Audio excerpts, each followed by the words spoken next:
श्रीनिवासेति श्रेष्ठतया पात्रं गुणान्वितः कौशिकोऽनन्तरङ्गार्यश्चिरं विजेतां भुवि न्यस्तात्मीयभरं वरप्रदगुरौ वैराग्यभाग्यो रथो वेदान्तां सारवन्दमनघात् श्रीश्रीनिवासाद्गुरोः श्रीशैलान्वयकौस्तुभस्य तनयं श्रेयोनिधे श्रीनिधेः वन्दे साधुकटाक्षकेणिनिलयं श्रीकृष्णसुद्देशिकं श्रीवासरङ्गपरकालमुनित्रयाप्तलक्ष्मात्मरक्षणेति त्वैगागमान्तम् आचार्यभक्तिपरिपूतमनर्घशीलं गोपालदेशिकमुनिं गुरुमाश्रयामः नारायणाख्येतिराजपदाब्जभृङ्गः श्रीवासयोगिगुरुणार्पितभारमीशे भक्त्यादिपूर्णवरदारिकृपातचिह्नं श्रीश्रीनिवासमुनिवर्यमहं प्रपद्ये श्रीनारायणयोगीन्द्रवरदारिकृपाश्रयं मृगेशपादविनतं श्रीनिवासमुनिं भजे श्रीमान् वेङ्कटनाथार्य कवितार्के केसरी वेदान्ताचार्यवर्यो मे सन्निधत्तां सदा हृदि यो नित्यमच्युतपदाम्बुजयुग्मव्यामोहतस्तरितराणि तनाय मेने अस्मद्गुरोर्भगवतोऽस्य देकसिन्धो रामानुजस्य चरणो शरणं प्रपद्ये गाहे आमुनं तीर्थं साधुवृन्दावने स्थितं निरस्तजिह्मगस्पर्शेत कृष्णकृतादरः नाथेन मुनिनाथेन भवेयं नाथवानहं यस्य नैगमिकं दत्तं मुस्तामलकतां गतं यस्य सारस्वतस्रोतो कुलामोदवासितं श्रुतीनां श्रमायालं शठारिं तमुपास्महे वन्दे वैकुण्ठसेनान्यं देवं सूत्रवतीसखं यद्वेत्र शिखरस्पन्दे विश्वमेतद्व्यवस्थितं सह धर्मचरीं शौरेः सम्मन्त्रितजगद्धिताम् अनुग्रहमयीं वन्दे नित्यमज्ञातनिग्रहां कमप्याद्यं गुरुं वन्दे कमलाग्रहमेथिनं प्रवक्ता छन्दसां वक्ता पञ्चरात्रस्य स्वयं ज्ञानानन्दमयं देवं निर्मलस्फटिकाकृतिम् आधारं सर्वविद्यानां हयग्रीवमुपास्महे वसुदेवसुतं देवं कंसचाणूरमर्दनं देवकी परमानन्दं कृष्णं वन्दे जगद्गुरुं पार्थाय प्रतिबोधितां भगवता नारायणेन स्वयं व्यासेन ग्रथितां पुराणमुनिना मध्ये महाभारतम् अद्वैतामृतवर्षिणीं भगवतीमष्टादशाध्यायिनीम् अम्ब त्वामनुसन्दधामि भगवद्गीते भवद्वेषिणीं यत्पदाम्भोरुहध्यानविध्वस्ता शेषकल्मषः वस्तुतामुपयातोऽहं यामुनेयं नमामि तम् इति परिवृढो गीतानामदर्शेदं च सा निगमपरिषन्नेदीयां सं निरामयमाशयं जननपदवी यातायातश्रमापहरां धियं जनेतु समे देव श्रीमान् धनञ्जय सारथिः सन्तः चित्तदमप्रमथिनीमिमां भजन्तु भगवद्गीता भाष्यतात्पर्यचन्द्रिकां श्रीमते रामानुजाय नमः निगमान्ताय नमः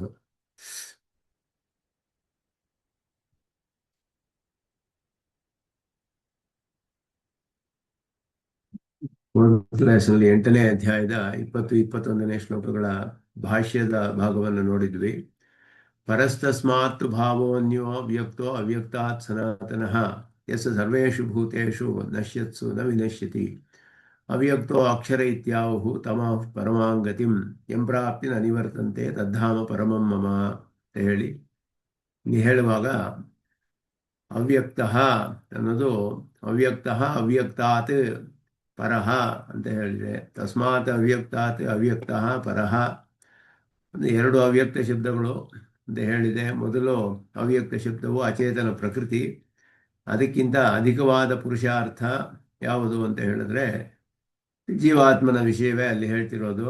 ಅವ್ಯಕ್ತ ಅಂತ ಹೇಳಿ ಅವನನ್ನು ಅಕ್ಷರ ಅಂತ ಹೇಳಿರೋದ್ರಿಂದ ಇದು ಪ್ರಕೃತಿಯುಕ್ತನಾದ ಪರಿಶುದ್ಧ ಆತ್ಮಸ್ವರೂಪ, ಮುಕ್ತ ಸ್ವರೂಪ ಅನ್ನೋದು ಒಂದು ನಿಯಮನ ಸ್ಥಾನ. ಪರಮಾತ್ಮನಿಗೆ 3 ನಿಯಮನ ಸ್ಥಾನಗಳು ಇಲ್ಲಿ. ಅಚೇತನವು ಒಂದು ನಿಯಮನ ಸ್ಥಾನ, ಆ ಪ್ರಕೃತಿಯೊಡನೆ ಸಂಸೃಷ್ಟವಾದ ಜೀವರುಗಳು, ಬದ್ಧ ಜೀವರು ಒಂದು ನಿಯಮನ ಸ್ಥಾನ, ಪ್ರಕೃತಿ ವಿಯುಕ್ತವಾದ ಪರಿಶುದ್ಧ ಆತ್ಮಸ್ವರೂಪ ಮುಕ್ತ ಸ್ವರೂಪವು ಒಂದು ನಿಯಮನ ಸ್ಥಾನ ಅಂತ ಹೇಳಿ 3 ನಿಯಮನ ಸ್ಥಾನಗಳು ಪರಮಾತ್ಮನಿಗೆ ಅಂತ ಹೇಳಲ್ಪಟ್ಟಿದೆ. ಅದರಲ್ಲಿ ಆ ಅಕ್ಷರ ಅವ್ಯಕ್ತ ಅಂತ ಹೇಳುವಂತಹ ಅಚಿತ್ ಸಂಸರ್ಗ ವಿಯುಕ್ತನಾದ ಸ್ವರೂಪದಲ್ಲಿ ಇರುವಂತಹ ಮುಕ್ತ ಸ್ವರೂಪವನ್ನು ಪಡೆದುಕೊಂಡವನು, ಅವನಿಗೆ ಅಪುನರಾವೃತ್ತಿಯು ಹೇಳಲ್ಪಟ್ಟಿದೆ ಅಂತ ಒಂದು ಅರ್ಥ. ಧಾಮ ಶಬ್ದವನ್ನು ಹೇಳಬಹುದು ಅಂತ ಎರಡನೇ ಅರ್ಥವನ್ನು ಹೇಳಿದ್ರು.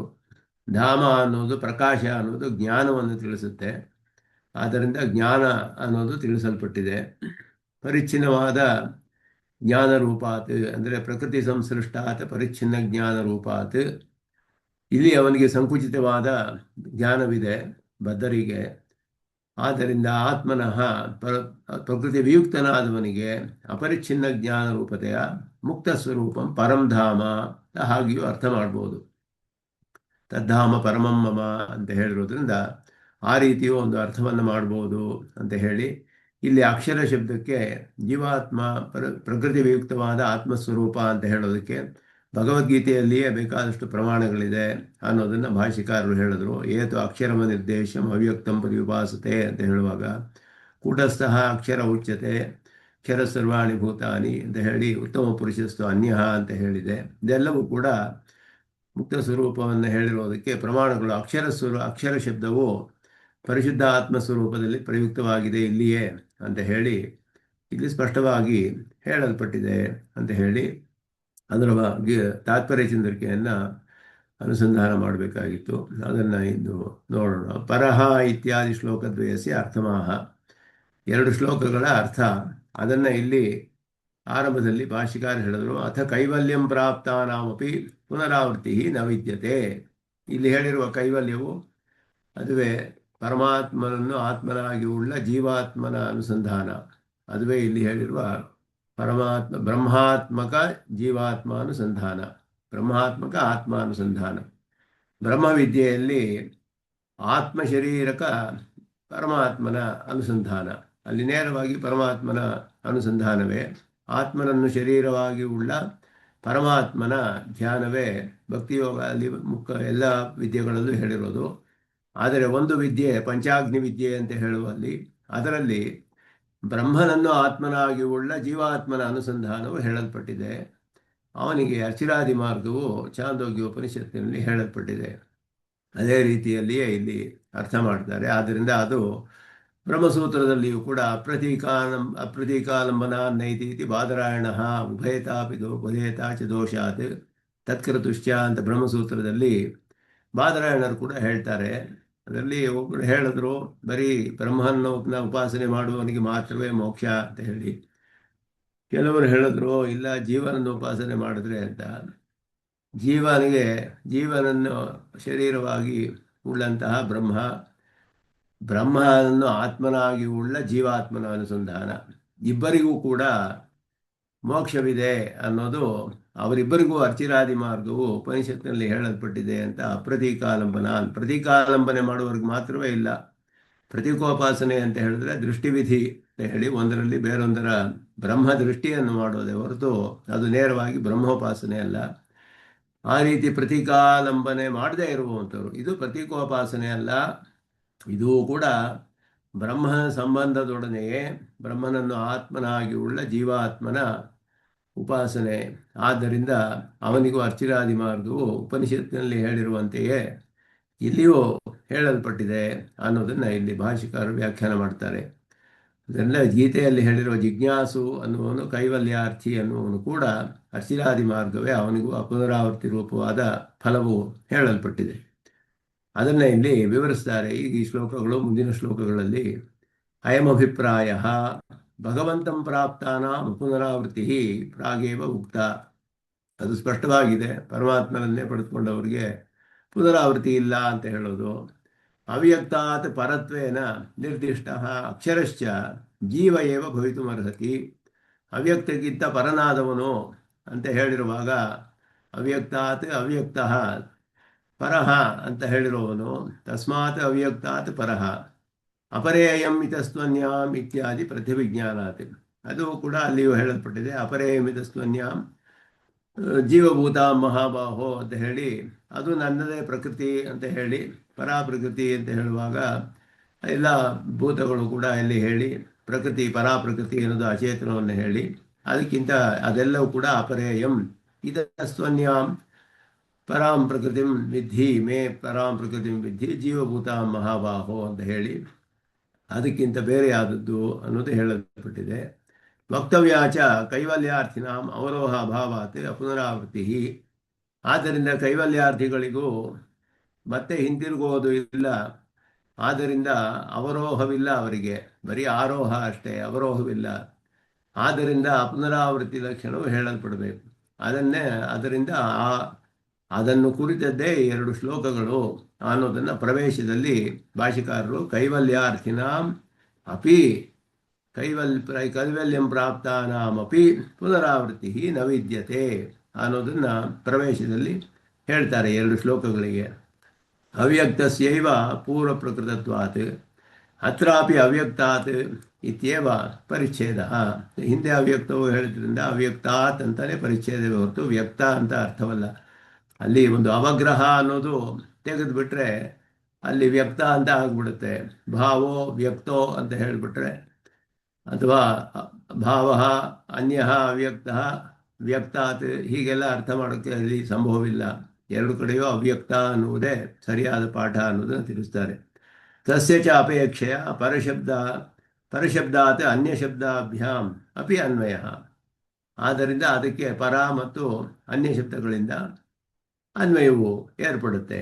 ತತ್ರ ಚ ಪೌನರುಕ್ತ್ಯ ವಿದಾಸಾಯ ಉತ್ಕೃಷ್ಟತ್ವ ಅಭಿಧಾನ ಮುಖೇನ ಪುರುಷಾರ್ಥ ರೂಪತ್ವಪರ ಪರಶಬ್ದ.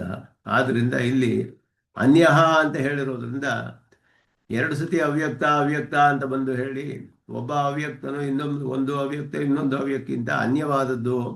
ಅನ್ಯ ಅವ್ಯಕ್ತ ಅವ್ಯಕ್ತಾತ್ ತಸ್ಮಾತ್ ಅವ್ಯಕ್ತಾತ್ ಅನ್ಯ ಅವ್ಯಕ್ತ ಅಂತ ಹೇಳಿರೋದ್ರಿಂದ ಈ ಅನ್ಯತ್ವ ಅನ್ನೋದು ವೈಲಕ್ಷಣ್ಯ ಹೇಗೆ ಬರುತ್ತೆ ಅಂತ ಹೇಳಿದ್ರೆ ಪುರುಷಾರ್ಥತೆಯ ಪರಹ ಅಂತ ಹೇಳಿದೆ. ಪರಹ ಅಂತ ಹೇಳಿರೋದ್ರಿಂದ ಪುರುಷಾರ್ಥತೆಯ ಉತ್ಕೃಷ್ಟನಾದವನು ಅನ್ನುವ ಅರ್ಥವನ್ನು ಕೂಡ ಇಲ್ಲಿ ಹೇಳ್ತಾರೆ. ಅದೆಲ್ಲ ಸ್ವರಸವಾಗಿ ಬರುವ ಅರ್ಥಗಳು ಅನ್ವಯದಲ್ಲಿಯೇ.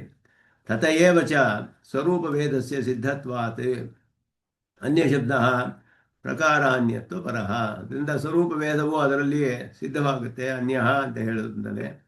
ಆದ್ದರಿಂದ ಇಲ್ಲಿ ಬೇರೆ ಪ್ರಕಾರದಲ್ಲಿರುವವನು ಅನ್ನುವುದು ಕೂಡ ಸ್ಪಷ್ಟವಾಗುತ್ತೆ.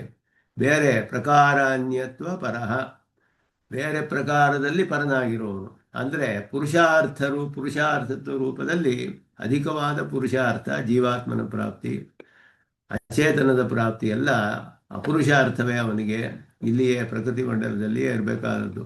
ಆದ್ದರಿಂದ ಅದು ಕೂಡ ಇಲ್ಲಿ ಸ್ಪಷ್ಟವಾಗಿ ತಿಳಿಯುತ್ತೆ ಅನ್ನೋದನ್ನು ತಿಳಿಸ್ತಾರೆ. ಸಚ ಪ್ರಕಾರ ಭೇದ ಚೇತನತ್ವ ರೂಪ ಏವ ಪ್ರಮಾಣ ಸಿದ್ಧ ತಸ್ಮಾತ್. ಅದುವೇ ಚೇತನತ್ವ ರೂಪದಲ್ಲಿಯೇ. ಭಾವಶಬ್ದ ಪದಾರ್ಥ ಮಾತ್ರವಾಚಿ ವ್ಯಕ್ತ ಇತಿ ಪದಚ್ಛೇದೋ ನ ಯುಕ್ತ. ಪದಚ್ಛೇದ ಮಾಡುವಾಗ ಇಲ್ಲಿ ವ್ಯಕ್ತ ಅಂತ ಮಾಡೋಕ್ಕಾಗೋದಿಲ್ಲ, ಅವ್ಯಕ್ತ ಅಂತಾನೆ ಪದಚ್ಛೇದವನ್ನು ಮಾಡಬೇಕು. ಯಾಕೆಂದರೆ ಅವಗ್ರಹ ಅಂತ ಹೇಳೋದು ಎಲ್ಲಿ ಅದು ಹಾಕೊಳ್ಬೋದು, ಇಲ್ಲದೆ ಹೋದರೂ ಇಲ್ಲದೆ ಇರ್ಬೋದು, ಆದರೂ ಅಲ್ಲಿ ಬರುವ ಅರ್ಥವೂ ಹಾಗೆಯೇ ಬರುತ್ತೆ. ಆದ್ದರಿಂದ ಅವಗ್ರಹ ಹಾಕಿದ್ರೆ ವ್ಯತ್ಯಾಸವಾಗಿಬಿಡುತ್ತೆ.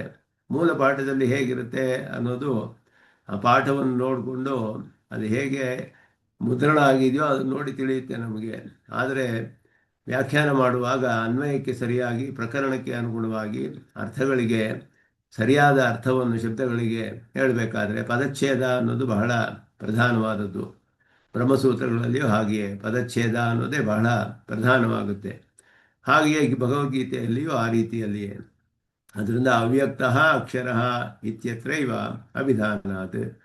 ಅದು 2ನೇ ಶ್ಲೋಕದಲ್ಲಿ ಸ್ಪಷ್ಟವಾಗಿ ಹೇಳಿಬಿಟ್ಟಿದೆ, ಅವ್ಯಕ್ತ ಅಕ್ಷರ. ಆದ್ದರಿಂದ ಇಲ್ಲಿ ವ್ಯಕ್ತ ಅನ್ನುವ ಸಂದೇಹಕ್ಕೆ ಬರೋಕ್ಕೆ ಅವಕಾಶವೇ ಇಲ್ಲ ಅಂತ ಹೇಳಿ ಅನ್ಯ ವ್ಯಕ್ತ ಅಂತ ಹೇಳೋಕ್ಕೆ ಅವಕಾಶವಿಲ್ಲ, ಅನ್ಯ ಅವ್ಯಕ್ತ ಅಂತಲೇ ಹೇಳಬೇಕು. ಯಾಕೆಂದರೆ ಇಲ್ಲಿ ಅವ್ಯಕ್ತ ಅಕ್ಷರ ಇತ್ಯುಕ್ತ ಸ್ಪಷ್ಟವಾಗಿ ಶ್ಲೋಕದಲ್ಲಿಯೇ ಹೇಳಿರೋದ್ರಿಂದ. ದುರ್ಗ್ರಹೇ ಚ ಜೀವೇ ವ್ಯಕ್ತ ಶಬ್ದ ಪ್ರಯೋಗ ಅನುಪಪತ್ತೇ ಇತ್ಯ ಅಭಿಪ್ರಾಯನ. ಯಾಕೆಂದರೆ ಜೀವಾತ್ಮನನ್ನು ತಿಳಿಯೋದು ಬಹಳ ಕಷ್ಟ ಬೇರೆ ಪ್ರಮಾಣಗಳಿಂದ. ಅನನ್ಯ ಸಾಧನ ಅಂತ ಆಳವಂದಾರ್ ಹೇಳಿದ್ರು. ಅನನ್ಯ ಸಾಧನನಾದವನು ಅಂದರೆ ತಾನ್ನ ಇರುವಿಕೆಯನ್ನು ತಾನು ನೇರವಾಗಿ ತಿಳಿತಾನೆ ಅಹಂ ಅಂತ ಹೇಳಿ. ಸ್ವಸ್ಮೈ ಭಾಸಮಾನತ್ವ ಪ್ರತ್ಯಕ್ತ್ವ ಅನ್ನೋದು ಜೀವಾತ್ಮನಿಗೆ ಇರೋದ್ರಿಂದ ಅವನನ್ನು ತಿಳಿಯೋದಕ್ಕೆ ಬೇರೆ ಜ್ಞಾನ ಬೇಕಾಗಿಲ್ಲ. ಅವನಿಗೆ ತನ್ನ ಇರುವಿಕೆಯನ್ನು ತಿಳಿಯೋದಕ್ಕೆ ಧರ್ಮಭೂತ ಜ್ಞಾನದ ಅವಶ್ಯಕತೆ ಇಲ್ಲ. ಸಾಕ್ಷಾತ್ತಾಗಿ ಸ್ವರೂಪದಲ್ಲಿ ಅವನೇ ತನ್ನನ್ನು ಅಹಂ ಅಂತ ತಿಳಿತಾನೆ. ಏಕಃ ಅನ್ನೋದನ್ನು ತಿಳಿತಾನೆ, ನಾನು ಒಬ್ಬನೇ ಅನ್ನೋದನ್ನು ನೇರವಾಗಿ ತಿಳಿತಾನೆ. ತನ್ನ ಸ್ವರೂಪವು ತನಗೆ ಅನುಕೂಲವಾಗಿದೆ ಅನ್ನೋದನ್ನು ತಿಳಿತಾನೆ. ಈ 3 ವಿಷಯಗಳು ಮಾತ್ರ ಜೀವಾತ್ಮನು ನೇರವಾಗಿ ತಿಳಿಯುವಂತಹ ವಿಷಯಗಳು. ಅದಕ್ಕೆ ಬೇರೆ ಜ್ಞಾನದ ಅವಶ್ಯಕತೆ ಇಲ್ಲ, ಬೇರೆ ಸಾಧನಗಳು ಬೇಕಾಗಿಲ್ಲ ಅವನಿಗೆ. ತನ್ನ ಸ್ವರೂಪದ ವಿಷಯದಲ್ಲಿ ಬೇರೆ ಎಲ್ಲ ವಿಷಯವನ್ನು ಕೂಡ ಹೊರಗಿನ ಒಂದು ಧರ್ಮಭೂತ ಜ್ಞಾನದ ಮೂಲಕವೇ ಅವನು ತಿಳಿಯಬೇಕು, ಶಾಸ್ತ್ರದ ಮೂಲಕ ಹೀಗೆಯೇ ಅವನು ತಿಳಿಯಬೇಕು. ಇನ್ನೊಂದು ದೇಹದಲ್ಲಿರುವ ಜೀವಾತ್ಮನನ್ನು ನಾವು ಊಹೆ ಮಾಡಿದೇ ತಿಳಿಯಬೇಕು. ಅನುಮಾನದಿಂದ ಪ್ರತ್ಯಕ್ಷವಾಗಿ ಕಾಣೋದಿಲ್ಲ, ಅವನು ಅವ್ಯಕ್ತನಾದವನು. ಅದರಿಂದ ಜೀವಾತ್ಮನು ಅನನ್ಯ ಸಾಧನ ಹೇಳಿರುವಂಥ ಹಾಗೆ ಅದಕ್ಕೆ ಅನುಗುಣವಾಗಿ ಬೇರೆ ಯಾವ ಪ್ರಮಾಣದಿಂದಲೂ ಅವನಿಗೆ ತಿಳಿಯೋದಕ್ಕೆ ಸಾಧ್ಯವಿಲ್ಲ. ಅಂದರೆ ಏನರ್ಥ ಅಂದರೆ ಸ್ವಸಂವೇದ್ಯ ಸ್ವ ಅಸಾಧಾರಣಕಾರ, ತನ್ನನ್ನು ತಾನೇ ತಿಳಿತಾನೆ. ಅದುವೇ ಅವನಿಗೆ ಸ್ವಯಂ ಪ್ರಕಾಶ ಅಂತ ಹೇಳುವಂಥದ್ದು. ಸ್ವಸಂವೇದ್ಯನಾದವನು, ಅದು ಅವನಿಗೆ ಅಸಾಧಾರಣವಾದ ಒಂದು ಆಕಾರ. ನನು ಜೀವಸ್ಯ ಅವ್ಯಕ್ತತ್ವಂ ಅಯುಕ್ತಂ ಪ್ರತ್ಯಕ್ಷಾನುಮಾನ ಆಗಮೈ ಯಥಾ ಸಂಭವಂ ತದ್ವ್ಯಕ್ತೇ. ಜೀವ ಅಲ್ಲಿ ಸ್ವಾಮಿ ದೇಶಿಕನ್ ಪ್ರಶ್ನೆ ಹಾಕ್ತಾರೆ ಇಲ್ಲಿ, ಅವ್ಯಕ್ತತ್ವ ಅಂತ ಹೇಳೋದು ಸರಿ ಇಲ್ವಲ್ಲ ಜೀವಾತ್ಮನಿಗೆ? ಯಾಕಂದರೆ ಪ್ರತ್ಯಕ್ಷವಾಗಿ ತಿಳಿತಾನೆ, ತನ್ನನ್ನು ತಾನೇ ತಿಳಿತಾನೆ ನೇರವಾಗಿ. ಅನುಮಾನದಿಂದಲೂ ಊಹೆ ಮಾಡ್ತೀವಿ ನಾವು. ಇನ್ನೊಂದು ಪ್ರಾಣಿಯಲ್ಲಿ ಚಲನೆಗಳನ್ನೆಲ್ಲ ನೋಡಿ ಜೀವಾತ್ಮನೇ ಇದ್ದಾನೆ ಅಂತ ತಿಳಿತೀವಿ ನಾವು. ಇನ್ನೊಂದು ದೇಹದಲ್ಲಿ ಆಗಮಗಳಿಂದಲೂ ಕೂಡ ತಿಳಿಯೋಕ್ಕೆ ಸಾಧ್ಯ, ಶಾಸ್ತ್ರದಿಂದಲೂ ತಿಳಿಯಬಹುದು. ಅದು ವ್ಯಕ್ತವಾಗ್ತಾನಲ್ಲ ಮತ್ತೆ ಅವನು. ಅನ್ಯಥಾ ಖಪುಷ್ಪ ಕಪುಷ್ಪತ್ವ ಪ್ರಸಂಗಾತ್, ಕಪುಷ್ಪ ಅಂದರೆ ಆಕಾಶ ಪುಷ್ಪ, ಅದು ಇಲ್ಲವೇ ಇಲ್ಲ ಅದು. ಆದ್ದರಿಂದ ಅದು ಅತ್ಯಂತ ಅಭಾವ. ಆಕಾಶ ಪುಷ್ಪ ಅನ್ನೋದಕ್ಕೆ ಅತ್ಯಂತ ಅಭಾವ, ಇಲ್ಲವೇ ಇಲ್ಲದಂತಹ ಪದಾರ್ಥ. ಹಾಗಾಗ್ಬಿಡುತ್ತಲ್ಲ ಅಂತ ಹೇಳಿದ್ರೆ ಆ ರೀತಿಯಲ್ಲ. ಇವನಿಗೆ ಯಾಕೆ ಅವ್ಯಕ್ತ ಅಂತ ಹೇಳಿದ್ರೆ ಸ್ವಸಂವೇದ್ಯನಾದವನು ಅಂತ ಹೇಳಿ. ಆದ್ದರಿಂದ ಅವನು ತನ್ನನ್ನು ತಿಳಿಯೋದಕ್ಕೆ ಬೇರೆ ಸಾಧನಗಳು ಬೇಕಾಗಿಲ್ಲ ಅವನಿಗೆ. ಆದ ಬೇರೆ ಪ್ರಮಾಣಗಳಲ್ಲಿ ಅವನ್ನ ನೇರವಾಗಿ ನಮಗೆ ಕಂಡು ಬರೋದಿಲ್ಲ ಕಣ್ಣಿಗೆ. ಆದ್ದರಿಂದ ಪ್ರಮಾಣಾಂತರಾಣಿ ಸಾಧಾರಣ್ಯೇನ ತತ್ ಪ್ರತಿಪಾದಕಾನಿ, ಬೇರೆ ಪ್ರಮಾಣಗಳು ಸಾಧಾರಣವಾಗಿ ತಿಳಿಸುತ್ತೆ ಅಷ್ಟೇ ಹೊರತು ಅವನ ಅಸಾಧಾರಣಾಧಿಕಾರ ಸ್ವಸ್ಮೈ ಭಾಸಮಾನತ್ವ, ಅದುವೇ ಅವನಿಗೆ ಅಸಾಧಾರಣವಾದ ಆಕಾರ ಅನ್ನೋದು. ನಿತ್ಯತ್ವೇ ದ್ವಿತೀಯಾಧ್ಯಾಯೋಕ್ತ ಹೇತು ಸ್ಮಾರಣಂ. ನಿತ್ಯ ಅಂತ ಹೇಳಿರೋದಕ್ಕೆ ಉತ್ಪತ್ತಿ ವಿನಾಶ ಅನರ್ಹತೆಯ, ಉತ್ಪತ್ತಿ ವಿನಾಶ ಅನರ್ಹತೆಯ ಅದು ಸ್ಪಷ್ಟವಾಗಿ ಹೇಳಲ್ಪಟ್ಟಿದೆ. ಅವನಿಗೆ ಜೀವಾತ್ಮನಿಗೆ 2ನೇ ಅಧ್ಯಾಯದಲ್ಲಿ ಬೇಕಾದಷ್ಟು ವಿಸ್ತಾರವಾಗಿ ಜೀವಾತ್ಮನು ನಿತ್ಯನಾದವನು, ದೇಹವು ಅನಿತ್ಯವಾದದ್ದು, ಇದೆಲ್ಲ ಆರಂಭದಲ್ಲಿ ಅರ್ಜುನನಿಗೆ ಉಪದೇಶ ಮಾಡುವಾಗ, ಮೊದಲು ದೇಹಾತ್ಮ ವಿವೇಕವನ್ನು ಉಪದೇಶ ಮಾಡುವಾಗ ಅಜೋ ನಿತ್ಯ ಶಾಶ್ವತೋ ಎಂ ಪುರಾಣ ನ ಹನ್ಯತೆ ಹನ್ಯಮಾನೇ ಶರೀರೇ ಮೊದಲಾದಗಳಲ್ಲಿ ಅವನಿಗೆ ಉತ್ಪತ್ತಿ ವಿನಾಶ ರಹಿತನಾದವನು ಮೊದಲಾದದ್ದೆಲ್ಲ. ನಾಸತೋ ವಿದ್ಯತೆ ಭಾವ ನಾಭಾವೋ ವಿದ್ಯತೆ ಸತಃ, ಇದೆಲ್ಲ ಕೂಡ ಶ್ಲೋಕಗಳಲ್ಲಿ ಬೇಕಾದಷ್ಟು ಹೇಳಲ್ಪಟ್ಟಿತು. ಅದು ಭೂತಶಬ್ದ ಅತ್ರ ಮಹಾಭೂತಪರ ತದ್ವಿನಾಶೇ ಅಪಿ ಆತ್ಮಸ್ಥಿತಿವಚನೇನ ನಿತ್ಯತ್ವಸ್ಯ ಅನಾಯಾಸ ಲಾಭಾತ್. ಆದ್ದರಿಂದ ಇಲ್ಲಿ ಹೇಳುವಾಗ ಭೂತಶಬ್ದವು ಹೇಳಿದೆ ಅವ್ಯಕ್ತ ಎಸ್ ಸರ್ವೇಷು ಭೂತೇಷು ನಶ್ಯತ್ಸು ನ ವಿನಶ್ಯತಿ, ಎಲ್ಲ ಭೂತಗಳು ನಾಶವಾದರೂ ಅವನಿರೋದಿಲ್ಲ ಅಂತ ಹೇಳುವಾಗ ಎಲ್ಲ ಭೂತಗಳು ಅಂತ ಹೇಳಿ ಭೂತಶಬ್ದ ಸಾಮಾನ್ಯವಾಗಿ ಶರೀರವನ್ನು ಹೊಂದಿರುವಂತಹ ಜೀವಾತ್ಮನನ್ನು ಕೂಡ ತಿಳಿಸುತ್ತೆ ಒಂದು ಪ್ರಾಣಿ ಎನ್ನುವ ವಿಷಯದಲ್ಲಿ, ಆ ಅರ್ಥದಲ್ಲಿ. ಆದರೆ ಇಲ್ಲಿ ಮಹಾಭೂತ ಪರಹ ಇದು ಯಾಕೆಂದರೆ ಭೂತೇಶು ನಶ್ಯತ್ಸು ನ ವಿನಶ್ಯತಿ ಅಂತ ಹೇಳಿರುವಾಗ ಅವರ ಶರೀರ ಭೋಗ ಸ್ಥಾನಗಳು, ಭೋಗ ಪದಾರ್ಥಗಳು, ಭೋಗ್ಯವಾದ ಪದಾರ್ಥಗಳು, ಶರೀರ ಈ ರೂಪದಲ್ಲ ಇರುವಂತಹ ಎಲ್ಲ ವಿಯದಾದಿ ಸಕಾರ್ಯೇಶು ಸಕಾರಣೇಶು ಎಲ್ಲ ನಶ್ಯತ್ಸು ಅಂತ ಹೇಳಿದ್ರು. ಕಾರ್ಯ ಕಾರಣಗಳು ಎಲ್ಲ ಪಾಂಚಭೌತಿಕವಾದ ಪದಾರ್ಥಗಳು ಇಲ್ಲಿರುವಂತಹದ್ದು ಎಲ್ಲ ಪ್ರಾಕೃತ ಪದಾರ್ಥಗಳು ಎಲ್ಲವೂ ನಾಶವಾದರೂ ಕೂಡ ಅದರಲ್ಲಿರುವ ಜೀವಾತ್ಮನಿಗೆ ನಾಶವಿಲ್ಲ ಅನ್ನೋದು ಸ್ಪಷ್ಟವಾಗಿ ತಿಳಿಯುತ್ತೆ. ಅವೆಲ್ಲ ನಾಶವಾದರೂ ಕೂಡ ಅವನು ಇದ್ದೇ ಇರ್ತಾನೆ. ತತ್ರ ಸರ್ವಶಬ್ದ ಅಭಿಪ್ರಾಯವಶಾದೇವ ಸಕಾರಣತ್ವ ಸಕಾರ್ಯತ್ವ ಚ. ಆದ್ದರಿಂದ ಇಲ್ಲಿ ಸರ್ವೇಷು ನಶ್ಯತ್ಸು ಅಂತ ಹೇಳುವಾಗ ಸರ್ವೇಷು ಭೂತೇಷು ನಶ್ಯತ್ಸು, ಎಲ್ಲ ಭೂತಗಳು ಅಂತ ಹೇಳಿರುವಾಗ ಸರ್ವೇಷು ಭೂತೇಷು ನಶ್ಯತ್ಸು. ಅದಕ್ಕೆ ಇಲ್ಲಿ ಹೇಳುವಾಗ ಕಾರ್ಯಗಳು ಕಾರಣಗಳು ಎಲ್ಲವೂ ಕೂಡ ಅಂದರೆ ಅದು ಎಲ್ಲವೂ ಕೆಲವೆಲ್ಲ ಕಾರ್ಯವೂ ಆಗುತ್ತೆ ಕಾರಣವೂ ಆಗುತ್ತೆ, ಕೆಲವು ಬರೀ ಕಾರ್ಯಗಳಾಗುತ್ತೆ. ಈ ರೀತಿ ಎಲ್ಲವೂ ಕೂಡ ಅವುಗಳ ಪೂರ್ವ ಅವಸ್ಥೆಗೆ ಹೋಗುತ್ತೆ. ಅದುವೇ ನಾಶ ಅಂತ ಹೇಳಿರೋದು. ವೇದಾದಿಭೂತೇಶು ಸಕಾರಣೇಶು ಸಕಾರ್ಯೇಶು ವಿನಶ್ಯತ್ಸು. ಎಲ್ಲ ಪಂಚಭೂತಗಳ ಕಾರ್ಯವೇ ಪ್ರಪಂಚದಲ್ಲಿರುವ ಎಲ್ಲ ಪದಾರ್ಥಗಳು ಕೂಡ. ಅವುಗಳ ಕಾರಣ ಅನ್ನೋದು ತನ್ಮಾತ್ರೆಗಳು, ಅದಕ್ಕೆ ಕಾರಣ ಅಹಂಕಾರ, ಅದು ಮಹತ್ತು. ಇದೆಲ್ಲವೂ ಎಲ್ಲ ತನ್ನ ಅವಸ್ಥೆಗಳನ್ನೆಲ್ಲ ಕಳೆದುಕೊಂಡು ಹಿಂದಿನ ಅವಸ್ಥೆಗಳಿಗೆ ಹೋಗದೆ ನಾಶ ಅಂತ ಹೇಳಲ್ಪಡುವುದು. ಕಡೆಯಲ್ಲಿ ಹೋಗಿ ಅವ್ಯಕ್ತ ಅನ್ನುವ ರೂಪದಲ್ಲಿ ನಿತ್ಯವಾಗಿ ಪರಮಾತ್ಮನೊಡನೆ ಸೇರಿರುತ್ತೆ, ಅಕ್ಷರದೊಡನೆ ಸೇರಿ.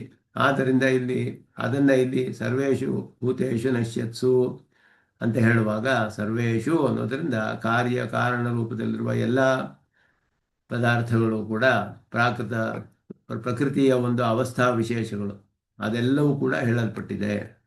ಪ್ರಸಕ್ತೋ ಹಿ ನಾಶ ಜೀವೇ ನಿಷೇಧ್ಯ. ಆದ್ದರಿಂದ ಈ ನಾಶ ಅನ್ನುವುದು ಜೀವನಲ್ಲಿ ಇಲ್ಲ ಅನ್ನೋದೇ ಇಲ್ಲಿ ಪ್ರಸಕ್ತವಾದದ್ದು. ಪ್ರಸಂಗಶ್ಚಾತ್ರ ನಶ್ಯತ್ ಪದಾರ್ಥ ಅನುಪ್ರವೇಶ ವಶಾತ್. ಆದ್ದರಿಂದ ಯಾಕೆ ಪ್ರಸಂಗ ಬಂತು ಇಲ್ಲಿ ಅಂತ ಹೇಳುವಾಗ, ನಾಶವಾಗುವ ಪದಾರ್ಥಗಳಲ್ಲಿ ಅವನ ಅನುಪ್ರವೇಶವಾಗಿದೆ. ಅನೇನ ಜೀವೇನ ಆತ್ಮನ ಅನುಪ್ರವಿಶ್ಯ ನಾಮರೂಪೇ ವ್ಯಾಕರವಾಣಿ ಅಂತ ಹೇಳಿದಾಗ, ನಾಮರೂಪವಿರುವ ಎಲ್ಲ ಪದಾರ್ಥಗಳಲ್ಲಿಯೂ ಒಬ್ಬ ಜೀವಾತ್ಮನು ಅನ್ನ ಅನುಪ್ರವೇಶವಾಗಿದೆ. ಅಲ್ಲಿ ಪರಮಾತ್ಮನು ಪ್ರವೇಶಿಸಿದ್ದಾನೆ ಅವನಿಗೆ ಆತ್ಮನಾಗಿ. ಅದರಲ್ಲೆಲ್ಲ ಕೂಡ ನಾಶವಾಗುವ ಪದಾರ್ಥಗಳಲ್ಲೆಲ್ಲ ಜೀವಾತ್ಮ ಇರೋದ್ರಿಂದ ಜೀವಾತ್ಮನಿಗೆ ನಾಶವಾದ ಪದಾರ್ಥಗಳಲ್ಲಿ ಇದ್ದರೂ ನಾಶವಿಲ್ಲ ಅನ್ನೋದೇ ಇಲ್ಲಿ ಮುಖ್ಯವಾಗಿ ತಿಳಿಸಬೇಕಾದ ವಿಷಯ. ಅದನ್ನೇ ಇಲ್ಲಿ ಹೇಳ್ತಾ ಇರುವಂತಹದ್ದು ಈ ಶ್ಲೋಕಗಳಲ್ಲಿ. ಯಥಾ ತಿಲೇಶು ದಹ್ಯಮಾನೇಶು ತದನುಪ್ರವಿಷ್ಟಂ ತೈಲಮಪಿ ದಹ್ಯತೆ ತತಶ್ಚ ಸರ್ವೇಷು ಭೂತೇಷು ನಶ್ಯತ್ಸು ಇತ್ಯಸ್ಯ ಇವ ಸಾಮರ್ಥ್ಯ ಲಬ್ಧ ಮುಕ್ತಂ ತತ್ರ ತತ್ರ ಸ್ಥಿತೋಪಿ ಅಂತ ಹೇಳಿಬಿಟ್ಟು, ತಿಲವು ನಾಶವಾದರೆ ಅದರಲ್ಲಿರುವ ತೈಲವೂ ಹೋಗ್ಬಿಡುತ್ತಲ್ಲ, ಆ ರೀತಿ ಇವನು ಹೋಗ್ಬಿಡ್ತಾನೆಯೋ. ಒಂದು ಶರೀರದಲ್ಲಿ ಇರುವಾಗ ಶರೀರವು ನಾಶವಾದರೆ ಜೀವಾತ್ಮನು ನಾಶವನಾಗ್ಬಿಡ್ತೀಯಾನೆಯೇ ಅಂತ ಹೇಳಿದ್ರೆ, ಅದರಲ್ಲೆಲ್ಲ ಇದ್ದರೂ ಕೂಡ ಇವನಿಗೆ ನಾಶವಿಲ್ಲ ಅನ್ನೋದನ್ನ ಇಲ್ಲಿ ತಿಳಿಸ್ಬೇಕು. ಅದುವೇ ಇಲ್ಲಿ ಉಪದೇಶ ಮಾಡ್ತಾ ಇರೋದು. ಸರ್ವೇಷು ಇತ್ಯತ್ರ ಸಹ ಇತ್ಯಸ್ಯ ಪ್ರಯೋಜನ ಮಾನ್ಯಾತ್ ಉತ್ತರಾತ್ರ ಅಪೇಕ್ಷಿತತ್ವಾಚ ಸಹ ಅವ್ಯಕ್ತಃ ಅಕ್ಷರಃ ಅನ್ವಯ ಯದ್ವಾಯಂ ಅಧ್ಯಾಹಾರ. ಸರ್ವೇಷು ಭೂತೇಷು ನಶ್ಯತ್ಸು ಅಂತ ಹೇಳುವಾಗ ಸಹ ಅನ್ನುವುದು ಇಲ್ಲಿ ಅವ್ಯಕ್ತಃ ಅಕ್ಷರಃ ಅದರೊಡನೆ ಅನ್ವಯವು ಹೇಳಲ್ಪಟ್ಟಿದೆ. ಉಕ್ತಃ ಇತ್ಯಸ್ಯ ಕುತ್ರ ಇತಿ ಆಕಾಂಕ್ಷಾಯಾಮಃ ಏತ್ವಿತಿ. ಉಕ್ತಃ ಅಂತ ಹೇಳುವಾಗ ಅವ್ಯಕ್ತಃ ಅಕ್ಷರಃ ಇತಿ ಉಕ್ತಃ, ಹೇಳಲ್ಪಟ್ಟಿದ್ದಾನೆ ಅಂತ ಕೃಷ್ಣನು ಹೇಳ್ತಾ ಇದ್ದಾನೆ ಇಲ್ಲಿ. ಅವ್ಯಕ್ತೋ ಅಕ್ಷರ ಇತಿ ಉಕ್ತಃ, ಹೇಳಲ್ಪಟ್ಟಿದ್ದಾನೆ ಅಂದರೆ ಯಾರಿಂದ ಹೇಳಲ್ಪಟ್ಟಿದ್ದಾನೆ ಅಂತ ಹೇಳಿದ್ರೆ ಜ್ಞಾನಿಗಳು ಹಾಗೆ ಹೇಳ್ತಾರೆ ಅಂತ ಹೇಳಿಬಿಟ್ಟು ಇಲ್ಲಿ ಹೇಳ್ತಾನೆ. ವೇದವಿದ ಪರಮಾಂ ಗತಿಮಾಹುಹು. ವೇದವಿತ್ತುಗಳು ಹೇಳ್ತಾರೆ ಅದನ್ನು ತಿಳಿದವರು ಅಂತ ಹೇಳಿಬಿಟ್ಟು. ಅನಯೋಹೋ ಪ್ರಕರಣಯೋಹೋ ಅಕ್ಷರ ಶಬ್ದಸ್ಯ ಜೀವ ವಿಷಯತ್ವಂ ತತ್ರೈವ ವ್ಯಕ್ತಂ. ಈ ಪ್ರಕರಣಗಳಲ್ಲೆಲ್ಲ ಅಕ್ಷರ ಅನ್ನುವ ಶಬ್ದವು ಜೀವಪರವಾಗಿಯೇ ಹೇಳಲ್ಪಟ್ಟಿದೆ ಅನ್ನುವುದು ಸ್ಪಷ್ಟವಾಗಿ ತಿಳಿಯುತ್ತೆ ನಮಗೆ. ಪ್ರಕರಣಗಳಲ್ಲೆಲ್ಲ ಉತ್ತಮ ಪುರುಷಸ್ತು ಅನ್ಯಃ ಅಂತ ಹೇಳಿ ಇತ್ಯಾದಿ ಭೇದ ವ್ಯಪದೇಶಾಚ ಅನ್ಯಃ ಅಂತ ಅನೇಕ ಸೂತ್ರದಲ್ಲಿಯೂ ಬರುತ್ತೆ. ಉತ್ತಮ ಪುರುಷಸ್ತು ಅನ್ಯಃ, ಅವನು ಬೇರೆಯಾದವನು ಅಂತ ಹೇಳಿರುವಾಗ ಅಕ್ಷರ ಸರ್ವಾಣಿ ಭೂತಾನಿ ಕೂಟಸ್ಥೋ ಅಕ್ಷರ ಉಚ್ಯತೆ. ಉತ್ತಮ ಪುರುಷಸ್ತು ಅನ್ಯಃ ಯಸ್ಮಾತ್ ಕ್ಷರಮತೀತೋಹಂ ಅಕ್ಷರಾದಪಿ ಚ ಉತ್ತಮಃ ಅತೋಸ್ಮಿ ಲೋಕೆ ವೇದೇ ಚ ಪ್ರಥಿತಃ ಪುರುಷೋತ್ತಮಃ. ಕೃಷ್ಣನೇ ಹೇಳುವಂತಹ 15ನೇ ಅಧ್ಯಾಯದಲ್ಲಿ ಬರುವ ಶ್ಲೋಕಗಳು. ಅತಃ ಅತ್ರಾಪಿ ಅಧ್ಯಾಯೇ ಅಕ್ಷರಂ ಬ್ರಹ್ಮ ಪರಮಂ ಅವ್ಯಕ್ತೋ ಅಕ್ಷರಃ ಇತಿ ಅಕ್ಷರ ಶಬ್ದಾಭ್ಯಾಂ ಪರಿಶುದ್ಧ ಜೀವ ಏವ ವ್ಯಪದಿಶ್ಯತೆ. ಆರಂಭದಲ್ಲಿಯೇ ಕಿಂ ತದ್ ಬ್ರಹ್ಮ ಕಿಂ ಅಧ್ಯಾತ್ಮಂ ಅಂತ ಹೇಳುವಾಗ ಕಿಂ ಕರ್ಮ ಪುರುಷೋತ್ತಮ ಅಂತ ಪ್ರಶ್ನೆಯನ್ನು ಆರಂಭಿಸಿದಾಗ ಅಕ್ಷರಂ ಬ್ರಹ್ಮ ಪರಮಂ ಅಂತ ಹೇಳಲ್ಪಟ್ಟಿತು. ಬ್ರಹ್ಮ ಅನ್ನೋಕ್ಕೆ ಅಕ್ಷರ ಶಬ್ದವೇ ಜೀವಾತ್ಮನ ಪರವಾಗಿ ಹೇಳಲ್ಪಟ್ಟಿತು. ಅವ್ಯಕ್ತ ಅಕ್ಷರ ಇಲ್ಲಿಯೂ ಹಾಗೆಯೇ ಪರಿಶುದ್ಧ ಜೀವನೇ ಇಲ್ಲಿ ಹೇಳಲ್ಪಟ್ಟಿದ್ದಾನೆ. ಏತು ಇತಿ ಅಕ್ಷರ ಅವ್ಯಕ್ತ ಶಬ್ದಯೋ ದ್ವಯೋರಪಿ ಪ್ರಯೋಗಾತ್ ಅತ್ರಾಪಿ ಅವ್ಯಕ್ತೋ ಅಕ್ಷರ ಇತ್ಯುಕ್ತ ಉಭಯ ನಿರ್ದೇಶಾಚ ತತ್ಪ್ರತಿವಿಜ್ಞಾ ಸಿದ್ಧೇರ್ತಿ. ಏತು ಅಕ್ಷರಂ ಅವ್ಯಕ್ತಂ ಪರಿಪಾಸತೆ ಅಂತ ಹೇಳುವಾಗಲೂ ಅಕ್ಷರ ಅವ್ಯಕ್ತ 2 ಶಬ್ದಗಳು ಹೇಳಲ್ಪಟ್ಟಿದೆ. ಇಲ್ಲಿಯೂ ಅದೇ ರೀತಿಯಲ್ಲಿಯೇ ಅಕ್ಷರ ಅವ್ಯಕ್ತ ಅಕ್ಷರಂ ಅವ್ಯಕ್ತ ಇತ್ಯಾಹುಹು ಅಂತ ಇತ್ಯುಕ್ತಃ ಸಹ ಅಕ್ಷರ ಅವ್ಯಕ್ತ ಇತಿ ಉಕ್ತಃ. 2 ಶಬ್ದಗಳು ಇಲ್ಲಿಯೂ ಕಂಡು ಬರ್ತಿದೆ. ಆದ್ದರಿಂದ ಇದು ಅದು ಎರಡೂ ಒಂದೇ ವಿಷಯವನ್ನು ಹೊಂದಿರೋದು ಅನ್ನೋದು ಕೂಡ ಸ್ಪಷ್ಟವಾಗುತ್ತೆ ನಮಗೆ. ಅದರ ಮೇಲೆ ಒಂದು ಸಂದೇಹ ಬರುತ್ತೆ. ನನು ಕಥಂ ವಕ್ಷ್ಯಮಾಣ ಪ್ರಕರಣಸ್ಥಂ ಅತ್ರ ಉಕ್ತಃ ಇತ್ಯನೇನ ಅನ್ವಿತತೆಯ ಉಪಾದೀಯತೆ. ಇಲ್ಲಿ ಹೇಳುವಂತಹ ಪ್ರಕರಣವು ಇಲ್ಲಿ ಉಕ್ತಃ ಅಂತ ಹೇಳುವಾಗ ಯಾವಾಗಲೂ ಹೇಳಿರೋದು ಅಂತ ಅರ್ಥ ಇಲ್ಲಿ. ಆದ್ದರಿಂದ ಉಕ್ತಃ ಅಂತ ಹೇಳಿದ್ರೆ ಹೇಳಲ್ಪಟ್ಟಿದ್ದು ಅವ್ಯಕ್ತಃ ಅಕ್ಷರ ಇತ್ಯುಕ್ತಃ ಅಂತ ಹೇಳಿದ್ರೆ ಬೇರೆ ಯಾವುದೋ ಪ್ರಕರಣದಲ್ಲಿ ಆಗಿರ್ಬೋದಲ್ಲ. ಈ ಪ್ರಕರಣದಲ್ಲಿರುವಂಥವನಿಗೆ ಉಕ್ತಃ ಅನ್ನೋದು ಹೇಗೆ ಅನ್ವಯಿಸುತ್ತೆ ಅನ್ನೋದು ಒಂದು ಪ್ರಶ್ನೆ. ಶಬ್ದಗಳಿಗೆ ಅರ್ಥ ಮಾಡುವಾಗ ಅನ್ವಯಗಳು ಹೇಗೆ ಅನ್ವಯ ಬರುತ್ತೆ ಶಬ್ದಗಳಿಗೆ ಪ್ರಕರಣಕ್ಕೆ ಅನುಗುಣವಾಗಿ. ಅವ್ಯಕ್ತಃ ಅಕ್ಷರ ಇತಿ ಉಕ್ತಃ ಅಂದರೆ ಬೇರೆ ಎಲ್ಲೋ ಹೇಳಿದಾನೆ ಅಂದರೆ ಅದು ಯಾವ ಪ್ರಕರಣ ಅನ್ನೋದು ಗೊತ್ತಿಲ್ವಲ್ಲ. ಯಾವುದೋ ಪ್ರಕರಣದಲ್ಲಿ ಹೇಳಿರೋದನ್ನ ಈ ಪ್ರಕರಣದಲ್ಲಿ ಅರ್ಥ ಅಂತ ಹೇಗೆ ಹೇಳ್ತೀರಾ ನೀವು ಅಂತ ಒಂದು ಪ್ರಶ್ನೆ ಬರ್ಬೋದಲ್ಲ ಇಲ್ಲಿ. ಅದನ್ನು ಸ್ವಾಮಿ ದೇಶಿಕನ ಸೂಕ್ಷ್ಮವಾಗಿ ಪರೀಕ್ಷೆ ಮಾಡ್ತಾರೆ.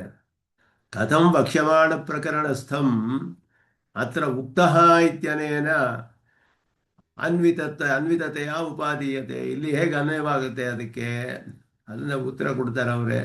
ಇತ್ತಂ ಅಂತ ಹೇಳಿ ಹೀಗೆ ಹೀಗೆ ಅನ್ವಯ ಬರುತ್ತೆ ನೋಡಿ. ತತ್ತತ್ ಪ್ರಕರಣ ಉಪಬೃಂಹಣೀಯ ಶ್ರುತ್ಯಭಿಪ್ರಾಯೇಣ ತದುಪಾದಾನಾತ್ ನಿಹತಾಃ ಪೂರ್ವಮೇವ ಇತಿವತ್ ಸುಸಂಕಲ್ಪ ಆರೋಹಾದ್ವಾ ಸುಸಂಕಲ್ಪಾರೋಹಾದ್ವಾ ಇತಿ. ಆದ್ದರಿಂದ ಇಲ್ಲಿ ಹೇಳ್ತಾರೆ ಇದು ಯಾವುದು ಅಂತ ಹೇಳಿದ್ರೆ ವೇದ ಅಂತ ಹೇಳಿದ್ರು. ಅದಕ್ಕೆ ವೇದ ಮಂತ್ರಗಳನ್ನೆಲ್ಲ ಸಾಕ್ಷಾತ್ಕಾರ ಮಾಡಿಕೊಂಡು ಋಷಿಗಳು ಹೇಳಿರೋ ವಿಷಯ ಅದು. ಇದು ಏನು ಗೀತೆ, ಇದು ಉಪಬ್ರಹ್ಮಣ. ಇದು ಗೀತೆಗೆ ವೇದಗಳಿಗೆ ಉಪಬ್ರಹ್ಮಣ. ಸ್ಮೃತಿಗಳು, ಶ್ರುತಿ, ಇತಿಹಾಸ, ಪುರಾಣಗಳೆಲ್ಲ ಉಪಬ್ರಹ್ಮಣಗಳು. ಆದ್ದರಿಂದ ಆಯಾ ಪ್ರಕರಣಗಳಲ್ಲಿ ಬೇರೆ ಯಾವುದೋ ಪ್ರಕರಣದಲ್ಲಿ ಹೇಳಿರ್ಬೋದು, ಅದಕ್ಕೆ ಇದು ಉಪಬ್ರಹ್ಮಣ ರೂಪದಲ್ಲಿ ಇದೆ ಇದು. ಆದ್ದರಿಂದ ತತ್ತತ್ ಪ್ರಕರಣ ಉಪಬ್ರಹ್ಮಣೀಯ ಶ್ರುತಿ ಅಭಿಪ್ರಾಯೇಣ. ಆದ್ದರಿಂದ ಉಪಬ್ರಹ್ಮಣ ಮಾಡಬೇಕಾದ ಶ್ರುತಿಯ ಅಭಿಪ್ರಾಯದಿಂದ ಶ್ರುತಿಗಳನ್ನು ಉಪಬ್ರಹ್ಮಣ ಮಾಡುತ್ತೆ ಸ್ಮೃತಿಗಳು. ಅದರಲ್ಲಿ ಸ್ಮೃತಿ ಶಬ್ದವು ಬಾದರಾಯಣರಿಂದಲೂ ಭಗವದ್ಗೀತೆ ಅಂತಲೇ ಅನೇಕ ಸೂತ್ರಗಳಲ್ಲಿ ಹೇಳಲ್ಪಟ್ಟಿದೆ. ಆದ್ದರಿಂದ ಇದು ಪ್ರಧಾನವಾದ ಸ್ಮೃತಿ. ಇದು ವೇದಕ್ಕೆ ಎಲ್ಲ ಉಪಬ್ರಹ್ಮಣ, ವೇದಾರ್ಥಗಳನ್ನೆಲ್ಲ ವಿಶದೀಕರಣ ಮಾಡುವಂತಹ ಗ್ರಂಥಗಳು. ಆದ್ದರಿಂದ ಆ ಒಂದು ದೃಷ್ಟಿಯಿಂದ ಇಲ್ಲಿ ಸ್ವೀಕಾರ ಮಾಡುವುದು ಅನ್ವಯವಾಗುತ್ತೆ. ಆದ್ದರಿಂದ ಅವರು ಹೇಳಿದ್ದಾರೆ ಎಲ್ಲೋ ವೇದವಿತ್ತುಗಳು ಹೇಳಿರೋದು ಅಂತ ಹೇಳಿದ್ರೆ ಅದರ ವಿವರಣೆಯೇ ಇಲ್ಲಿ ಬರ್ತಾ ಇರೋದು ಅನ್ನೋದು ಸ್ಪಷ್ಟವಾಗುತ್ತೆ ನಮಗೆ. ಅದರಲ್ಲಿ ಇಲ್ಲಿಯೂ ಕೂಡ ನಿಯತಃ ಪೂರ್ವಮೇವ ಅಂತ ನಿಮಿತ್ತ ಮಾತ್ರ ಭವತವ್ಯ ಸಾಚಿನ್. ಇವರೆಲ್ಲ ನನ್ನಿಂದ ಆಗಲೇ ಹತರಾಗ್ಬಿಟ್ಟಿದ್ದಾರೆ, ನೀನು ಬರೀ ನಿಮಿತ್ತ ಅಂತ ಹೇಳುವಾಗ ಸಂಕಲ್ಪ ಆರೋಹಾತ್ ಪರಮಾತ್ಮನ ಸಂಕಲ್ಪದಿಂದ ಹಾಗೆಯೂ ಆಗಬಹುದು. ಆಹುಹು ಇತ್ಯತ್ರ ಕರ್ತೃಪೇಕ್ಷಾಯಾಮ್ ಇಲ್ಲಿ ಯದಕ್ಷರಂ ವೇದವಿದೋ ವದಂತಿ ಇತಿ ಪ್ರಸಕ್ತಂ ಉಚಿತಂ ಚ ಕರ್ತೃ ವಿಶೇಷಣಮಾಹ ತಂ ವೇದವಿದಃ. ಅದೇ ಶಬ್ದವನ್ನೇ ಇಲ್ಲಿ ಹಾಕ್ತಾರೆ ಭಾಷಿಕರು. ಯದಕ್ಷರಂ ವೇದವಿದೋ ವದಂತಿ ಅಂತ ಹೇಳುವಾಗ ಅದರಲ್ಲಿ ವೇದವಿದಃ ಅನ್ನುವ ಶಬ್ದವೇ ಬಂತು. ಯದಕ್ಷರಂ ವೇದವಿದೋ ವದಂತಿ ಅಂತ ಹೇಳುವಾಗ ಪ್ರಣವದ ವಿಷಯದಲ್ಲಿ ಹೇಳುವಾಗ ಅದುವೇ ಇಲ್ಲಿಯೂ ಕೂಡ ಪ್ರತ್ಯಭಿಜ್ಞೆಗೆ ಕಾರಣವಾಗುತ್ತೆ.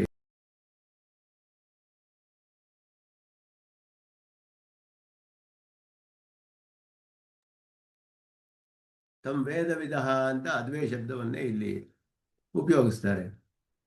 ಸಯಾತಿ ಪರಮಾಂ ಗತಿಂ ಇತಿ ಸಾಮಾನ್ಯ ನಿರ್ದೇಶ ಏತೇನ ವಿಶೇಷತಃ ಅಯಮೇವ ಯಪ್ರಯಾತಿ ಇತ್ಯಾದಿನ ಅಂತ ಹೇಳಿ ಸಯಾತಿ ಪರಮಾಂ ಗತಿಂ ಯಪ್ರಯಾತಿ ಅದು ಹಿಂದೆ ಹೇಳಲ್ಪಟ್ಟಾಗ ಯದಕ್ಷರಂ ವೇದವಿದೋ ವದಂತಿ ಎಂದು ಹೇಳುವಾಗ ಸಯಾತಿ ಪರಮಾಂಗತಿಂ ಅಂತ ಹೇಳಲ್ಪಟ್ಟಿತು. ಅದುವೇ ಕೂಡ ಇಲ್ಲಿ ಅಯಮೇವ ಯಪ್ರಯಾತಿ ಇತಿ ಉಕ್ತಂ ಪೂರ್ವಮೇವ ಉಕ್ತಂ ಅನ್ನೋದನ್ನು ಭಾಷಿಕಾರರು ಇಲ್ಲಿ ತೋರಿಸ್ತಾರೆ. ಯಪ್ರಯಾತಿ ತ್ಯಜಂದೇಹಂ ಸಯಾತಿ ಪರಮಾಂಗತಿಂ ಇತ್ಯತ್ರ ಪರಮಗತಿ ಶಬ್ದ ನಿರ್ದಿಷ್ಟ ಅಕ್ಷರ ಪ್ರಕೃತಿ ಸಂಸರ್ಗ ವಿಯುಕ್ತ ಸ್ವರೂಪೇಣ ಅವಸ್ಥಿತ ಆತ್ಮ ಇತ್ಯರ್ಥ. ಪರಮಗತಿ ಅಂತಲೇ ಎಲ್ಲದಕ್ಕೂ ಹೇಳಲ್ಪಟ್ಟಿದೆ ಅಲ್ಲಿ. ಆದರೆ ಯಾವ ಭಾವದಿಂದ ಅವನನ್ನು ಉಪಾಸನೆ ಮಾಡ್ತಾರೋ ಆ ಭಾವವನ್ನು ಪಡೆದುಕೊಳ್ತಾರೆ ಅನ್ನೋದು ಹಿಂದೆ ಸ್ಪಷ್ಟಪಡಿಸಿದ್ರು. ಅಕ್ಷರ ಐಶ್ವರ್ಯಾರ್ಥಿಯು ಕೂಡ ಪರಮಾತ್ಮನನ್ನೇ ಉಪಾಸನೆ ಮಾಡ್ತಾನೆ, ಆದರೆ ಐಶ್ವರ್ಯ ವಿಶಿಷ್ಟನಾದ ಪರಮಾತ್ಮ. ಆದ್ದರಿಂದ ಆಯಾ ಆಕಾರವನ್ನು ಆಕಾರದಲ್ಲಿ ಅಂತಹ ಐಶ್ವರ್ಯವನ್ನು ಹೊಂದಿರುವಂತಹ ಆಕಾರ ವಿಶಿಷ್ಟನಾದ ಪರಮಾತ್ಮನನ್ನು ಉಪಾಸನೆ ಮಾಡಿ ಐಶ್ವರ್ಯವನ್ನು ಪಡೆದುಕೊಳ್ತಾನವನು. ಆ ರೀತಿ ಆಯಾ ಭಾವ ಯಾವ ಭಾವದಿಂದ ಉಪಾಸನೆ ಮಾಡ್ತಾರೋ ಅದುವೇ ಪ್ರಧಾನವಾದ ಆ ಆಕಾರವನ್ನು ಪಡೆದುಕೊಳ್ತಾರೆ. ಅಲ್ಲಿ ಪರಮಾಂ ಗತಿಂ ಅಂತ ಹೇಳಿರೋದು ಕೂಡ ಅಲ್ಲಿ ಅಕ್ಷರ ಆ ಶ್ಲೋಕದಲ್ಲಿ ಅದನ್ನು ಸಮರ್ಥನೆ ಮಾಡಿದ್ರು ವಿಸ್ತಾರವಾಗಿ. ಅಥವಾ ಇನ್ನೊಂದು ರೀತಿಯಲ್ಲೂ ಅರ್ಥ ಮಾಡ್ಬೋದು. ಅತ್ರ ತಮಾಹು ಪರಮಾಂ ಗತಿಮಿತಿ ನಿರ್ದೇಶ ಸಯಾತಿ ಪರಮಾಂ ಗತಿಮಿತಿ ಪೂರ್ವೋಕ್ತ ಪ್ರತ್ಯಭಿಜ್ಞಾನಾರ್ಥ.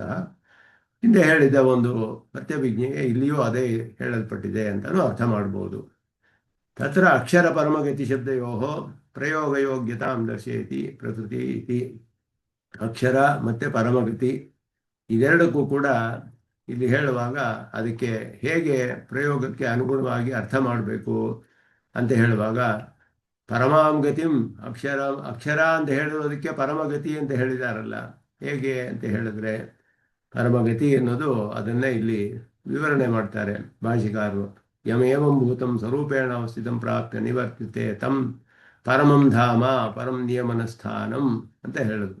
ಆದ್ದರಿಂದ ಅದು ಪರಮಾಂ ಗತಿಂ ಪರಮಂ ಧಾಮ ಎಂಪ್ರಾಪ್ಯ ನ ನಿವರ್ತಂತೆ ತದ್ಧಾಮ ಪರಮಂ ಮಮ ಅಂತ ಹೇಳಿ ಅದನ್ನು ಇಲ್ಲಿ ಪ್ರಕೃತಿ ವಿಯುಕ್ತವಾದ ಆತ್ಮಸ್ವರೂಪ, ಪ್ರಕೃತಿ ಸಂಸರ್ಗ ವಿಯುಕ್ತ ಸ್ವರೂಪೇಣ ಅವಸ್ಥಿತ ಆತ್ಮ ಪರಮಗತಿ ಶಬ್ದ ನಿರ್ದಿಷ್ಟ ಅಕ್ಷರ. ಅದನ್ನೇ ಪರಮಗತಿ ಅಂತ ಹೇಳಲ್ಪಟ್ಟ ಅಕ್ಷರನು ಯಾರು ಅಂತ ಹೇಳಿದ್ರೆ ಪ್ರಕೃತಿ ಸಂಸರ್ಗ ವಿಯುಕ್ತನಾದ ಆತ್ಮನು ಹೇಳಲ್ಪಟ್ಟಿದ್ದಾನೆ. ಅನಿವೃತ್ತಿ ಹೇತುತ್ವೇನ ಅಯಮರ್ಥ ಉಕ್ತ. ಯಾಕೆ ಅಂದರೆ ಅವನಿಗೆ ಅಪುನರಾವೃತ್ತಿ ಹೇಳಲ್ಪಟ್ಟಿದೆ. ಏವಂ ಭೂತಂ ಸ್ವರೂಪೇಣ ಅವಸ್ಥಿತಂ ಪ್ರಾಪ್ಯ ನ ನಿವರ್ತತೆ ಎನ್ನುವುದು ತದ್ಧಾಮ ಪರಮಂ ಇತಿ ಸಂಬಂಧ ಮಾತ್ರ ವಿಧಾನಸ್ಯ ಪ್ರಾಗೇವ ಸಿದ್ಧೇಃ ಸ್ಥಾನಸ್ಯ ಚ ಸ್ಥಾನಿ ಸಾಪೇಕ್ಷತ್ವ ನಿಯಮಾತ್ ಯಾತ್ಮನಿ ತಿಷ್ಠನ್ ಇತ್ಯುಕ್ತಾದಿ ಉಕ್ತಂ ಅಧಿಷ್ಠೇಯಂ ಸ್ಥಾನಪರ್ಯಾಯಂ ಧಾಮಶಬ್ದೇನ ವಿವಕ್ತಂ ನಿಯಮನ ಸ್ಥಾನಂ. ಅದಕ್ಕೆ ಇಲ್ಲಿ ಹೇಳುವಾಗ ಸ್ವಾಮಿ ದೇಶಿಕನ್ ಇಲ್ಲಿ ಸ್ಪಷ್ಟಪಡಿಸ್ತಾರೆ. ಇಲ್ಲಿ ಹೇಳುವಾಗ ತದ್ಧಾಮ ಪರಮಂ ಮಮ ಅಂತ ಹೇಳಿದ್ರು, ಧಾಮ ಅಂತ ಹೇಳುವಾಗ ನಿಯಮನ ಸ್ಥಾನ ಅಂತ ಹೇಳಿದ್ರು. ನಿಯಮನ ಸ್ಥಾನ ಅಂತ ಹೇಳುವಾಗ ಸ್ಥಾನವನ್ನು ಹೇಳಿದ್ರೆ ಸ್ಥಾನಿ ಯಾರು ಅನ್ನೋದನ್ನು ಹೇಳಬೇಕು. ಸ್ಥಾನವು ಹೇಳಿಬಿಟ್ರೆ ಆ ಸ್ಥಾನವನ್ನು ನಿಯಮನ ಮಾಡುವವನು ಯಾರು, ನಿಯಮನ ಸ್ಥಾನ ಅಂತ ಹೇಳಿದ್ರೆ ನಿಯಮನ ಮಾಡುವವನು ಯಾರು, ಅದರ ಅಪೇಕ್ಷೆ ಬರುತ್ತೆ ನಮಗೆ. ಸ್ಥಾನಸ್ಯ ಚ ಸ್ಥಾನಿ ಸಾಪೇಕ್ಷತ್ವ ನಿಯಮಾತ್. ಯಾರು ಅಲ್ಲಿ ನಿಯಮನ ಮಾಡುವವನು, ನಿಯಮನಂ ಸ್ಥಾನಂ ಅಂತ ಹೇಳಿರೋದ್ರಿಂದ ನಿಯಮನ ಮಾಡುವವನು ಯಾರು ಅನ್ನೋದು ಬೇಕಾಗುತ್ತೆ ನಮಗೆ. ಇಲ್ಲೇ ಹೋದರೆ ಮಮ ಧಾಮ ನನ್ನ ಒಂದು ಸ್ಥಾನ ಅಂತ ಹೇಳಿದ್ರೆ ಸಾಮಾನ್ಯ ಸಂಬಂಧ, ಷಷ್ಠಿ ವಿಭಕ್ತಿಯಲ್ಲಿ ಸಂಬಂಧ ಸಾಮಾನ್ಯ. ನನ್ನ ಸ್ಥಾನ ಅಂತ ಹೇಳಿದ್ರೆ ಸಾಮಾನ್ಯ ಸಂಬಂಧವು ತಿಳಿದು ಬರುತ್ತೆ. ಅದರಲ್ಲಿ ಅದು ಯಾವ ರೀತಿ ಅಂತ ಹೇಳಿದ್ರೆ ನಿಯಮನ ಸ್ಥಾನ ಅನ್ನೋದನ್ನು ಸ್ಪಷ್ಟಪಡಿಸ್ತಾರೆ. ಅದಕ್ಕೆ ಉಪನಿಷತ್ತಿನಲ್ಲಿ ಆತ್ಮನಿ ತಿಷ್ಠನ್ನೇ ಯಾವ ಆತ್ಮಾನಂ ಅಂತರೋ ಯಮಯತಿ ಸತೇಯ ಆತ್ಮ ಅಂತರ್ಯಾಮಿ ಅಮೃತಃ ಅಂತ ಹೇಳಿರೋದ್ರಿಂದ ಅವನು ಒಂದು ನಿಯಮನ ಸ್ಥಾನ. ಅಚೇತನಗಳೆಲ್ಲ ವಿಸ್ತಾರವಾಗಿ ಹೇಳಲ್ಪಟ್ಟಿದೆ.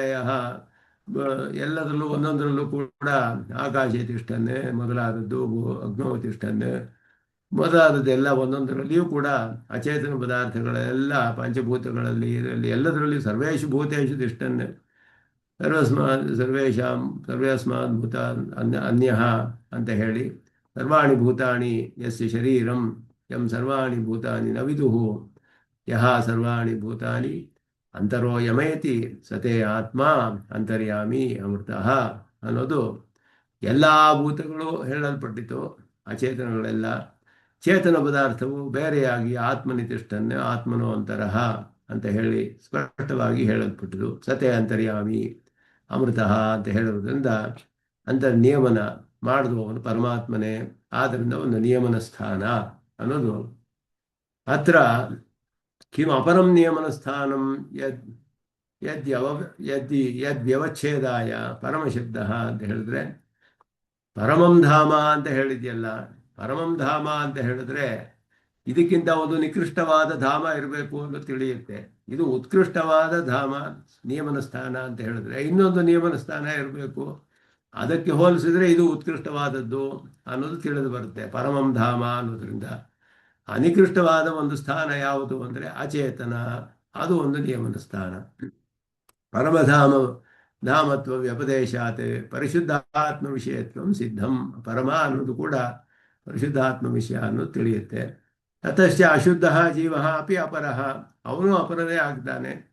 ಆದ್ದರಿಂದ ಅಚೇತನವೂ ಒಂದು ನಿಯಮನ ಸ್ಥಾನ. ಅದಕ್ಕಿಂತ ಸ್ವಲ್ಪ ಪರವಾದದ್ದು ಅಚಿತ್ ಸಂಸೃಷ್ಟನಾದ ಜೀವಾತ್ಮ, ಅದಕ್ಕಿಂತ ಪರವಾದದ್ದು ಅಚಿತ್ ವಿಯುಕ್ತನಾದ ಜೀವಾತ್ಮ, ಪರಿಶುದ್ಧ ಆತ್ಮಸ್ವರೂಪ, ಮುಕ್ತ ಸ್ವರೂಪ. ಹೀಗೆ ಮೂರು ಪರಮಂ ಅಂತ ಹೇಳಿರೋದು ಸೂಪರ್ಲೇಟಿವ್ ಅಲ್ಲಿ ಹೇಳಿರುವಂತಹದ್ದು ಮುಕ್ತ ಸ್ಥಾನ ಅಂತ ತಿಳಿಯುತ್ತೆ. ಯದಿ ಮುಕ್ತೋ ಅಪಿ ಪರಮಾತ್ಮ ಪರತಂತ್ರ ತರ್ಹಿ ಸ್ವತಂತ್ರೇಣ ಪರಮಾತ್ಮನ ಪುನರಪಿ ಸಂಸಾರಗರ್ತೆ ಪ್ರಕ್ಷಿಪ್ಯೇತ. ಅಲ್ಲಿ ಇದಕ್ಕೆ ಇದು ಒಂದು ಕಡೆಯ ಸೂತ್ರದಲ್ಲಿ ಇದಕ್ಕೆ ಬೇಕಾದಷ್ಟು ವಿಸ್ತಾರವಾಗಿ ಕೊಟ್ಟಿದ್ದಾರೆ. ಮುಕ್ತನೂ ಕೂಡ ಪರಮಾತ್ಮನಿಗೆ ಪರತಂತ್ರನಾಗಿಬಿಟ್ರೆ ಇವು ವಿಶೇಷತ್ವ ಅನ್ನೋದು ಜೀವಾತ್ಮನಿಗೆ ಯಾವ ಅವಸ್ಥೆಯಲ್ಲೂ ಹೋಗೋದಿಲ್ಲ. ಮೋಕ್ಷದಲ್ಲಿಯೂ ಶೇಷಭೂತನೇ ಪರಮಾತ್ಮನಿಗೆ, ಸ್ವರೂಪವೇ ಶೇಷತ್ವ. ಅಲ್ಲಿಯೂ ಅವನು ಪರತಂತ್ರನೇ ಪರಮಾತ್ಮನಿಗೆ. ಆದ್ದರಿಂದ ಅವನಿಗೆ ಮತ್ತೆ ಪರತಂತ್ರನಾಗ್ಬಿಟ್ರೆ ಪರಮಾತ್ಮ ಸ್ವತಂತ್ರನಾಗಿ ಇವನನ್ನ ಮತ್ತೆ ಸ್ವಲ್ಪ ಹೋಗುವ ಸಂಸಾರಕ್ಕೆ ಅಂತ ಕಳಿಸ್ತಾನೆಯೇ ಅಂತ ಹೇಳಿದ್ರೆ ತಚ್ಚ ಪುನರಾವೃತ್ತಿ ರೂಪಂ ಅಂತ ಹೇಳಿ, ಅದು ಅಪುನರಾವರ್ತಿ ರೂಪ. ಪರಮಾತ್ಮ ಅಂತಹ ಜ್ಞಾನಿಯನ್ನು ಅವನನ್ನು ಪಡೆದುಕೊಂಡವನು ಕಳಿಸೋದಿಲ್ಲ ತಿರುಗಿ. ಅದಕ್ಕೆ ಬೇಕಾದಷ್ಟು ಆಕ್ಷೇಪಗಳನ್ನು ಹಾಕಿಕೊಂಡು ಇವನಿಗೆ ಆ ರೀತಿ ಯಾವ ಒಂದು ಅಲ್ಲಿ ದೋಷಗಳು ಉಂಟಾಗುವುದಿಲ್ಲ. ಇವನ್ ಧರ್ಮಭೂತ ಜ್ಞಾನ ಪರಿಪೂರ್ಣವಾಗಿ ವಿಕಾಸವಾಗಿರೋದ್ರಿಂದ ಪರಮಾತ್ಮನು ತನ್ನ ಸ್ವಾತಂತ್ರ್ಯದಿಂದ ಈ ರೀತಿ ಎಲ್ಲವನ್ನು ಪರಮಾತ್ಮನನ್ನ ಹೋಗಿ ಪಡೆದುಕೊಂಡವನನ್ನ ಮತ್ತೆ ಅವನು ಕಳಿಸೋದಿಲ್ಲ. ಜ್ಞಾನಿತ್ವ ಆತ್ಮೈವಮೇ ಮತಂ ಅಂತ ಹೇಳಿದಂತಹ ಪರಮಾತ್ಮ ಅವನನ್ನು ಮತ್ತೆ ಅವನಿಗೆ ಕಳಿಸೋದಿಲ್ಲ. ಇವನಿಗೆ ಆಸೆ ಬಂದು, ಮುಕ್ತನಿಗೆ ಸ್ವಲ್ಪ ಆಸೆ ಬಂದು ಸಂಸಾರಕ್ಕೆ ಹೋಗ್ತೀನಿ ಅಂತ ಆಗ್ತಾನೆ ಅಂದರೆ ಆ ಪರಮಾತ್ಮನ ಅನುಭವಿಸ್ತಿರುವಾಗ ಬೇರೆ ಏನು ಬೇಕಾಗೋದಿಲ್ಲ. ಅವನು ತನ್ನ ಸ್ವರೂಪದಲ್ಲಿ ಕೈಂಕರ್ಯವನ್ನು ಮಾಡ್ತಿರುವಾಗ ಬೇರೆ ಯಾವುದೂ ಅವನಿಗೆ ಬೇಕಾಗುವುದಿಲ್ಲ. ಇದೆಲ್ಲವೂ ಕೂಡ ಬ್ರಹ್ಮಸೂತ್ರದಲ್ಲಿ ಕಡೆಯಲ್ಲಿ ಹೇಳಲ್ಪಟ್ಟಿದೆ. ಅದನ್ನ ಇಲ್ಲಿ ಹೇಳ್ತಾರೆ. ಅದು ಕೂಡ ಅಪುನರಾವರ್ತಿ ಲಕ್ಷಣವೇ. ಅದರ ಒಂದು ಭಾವಾರ್ಥವನ್ನು ಇಲ್ಲಿ ವಿವರಿಸ್ತಾರೆ ಸ್ವಾಮಿ ದೇಶಿಕನ್. ಅವಿದ್ಯಾದಿರ್ಹಿ ಸಂಸಾರ ಕಾರಣಂ.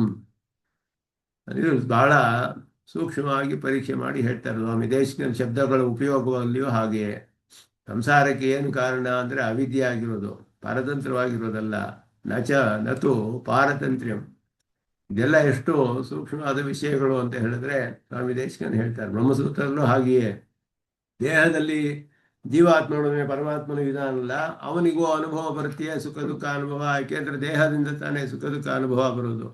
ದೇಹ ಸಂಬಂಧ ಜೀವಾತ್ಮನಿಗಿದ್ರೆ ಪರಮಾತ್ಮನು ಅದ್ರ ಒಳಗಡೆ ಇದ್ದಾನೆ, ಅವನಿಗೂ ಬರ್ಬೇಕಲ್ಲ. ಅಂದ್ರೆ ದೇಹ ಸಂಬಂಧ ಇರುವುದೇ ಸುಖ ದುಃಖ ಅನುಭವಕ್ಕೆ ಕಾರಣವಲ್ಲ. ಯಾವ ಕಾರಣದಿಂದ ದೇಹ ಸಂಬಂಧ ಬಂದಿದೆ ಅದು ಮುಖ್ಯ. ಅಲ್ಲಿ ಕರ್ಮದಿಂದ ಬಂದಿದೆ. ಇವನಿಗೆ ಕರ್ಮಫಲ ಅನುಭವಿಸ್ಕೋಸ್ಕರ ಪರಮಾತ್ಮ ಅಲ್ಲಿ ಹಾಕಿದ್ದಾನೆ ಅಂದರೆ ಅಂಧ ಪ್ರವಿಷ್ಟ ಶಾಸ್ತ್ರ ಜನಾನಂ. ಶಾಸನ ಮಾಡೋಕ್ಕೆ ಅವನು ಪ್ರವೇಶ ಮಾಡಿದ್ದಾನೆ ಹೊರತು ಕರ್ಮಫಲ ಅನುಭವಿಸೋದಕ್ಕಲ್ಲ. ಕರ್ಮಾಧ್ಯಕ್ಷ ಅವನು.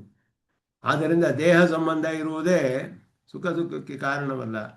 ಯಾವ ಕಾರಣದಿಂದ ದೇಹ ಸಂಬಂಧ ಬಂದಿದೆ ಅದೇ ರೀತಿಯಲ್ಲಿ ಇಲ್ಲಿ ಪರತಂತ್ರನಾಗಿರೋದೇ ಅವನಿಗೆ ಪಾರತಂತ್ರ್ಯವೇ ಸಂಸಾರಕ್ಕೆ ಕಾರಣವಲ್ಲ.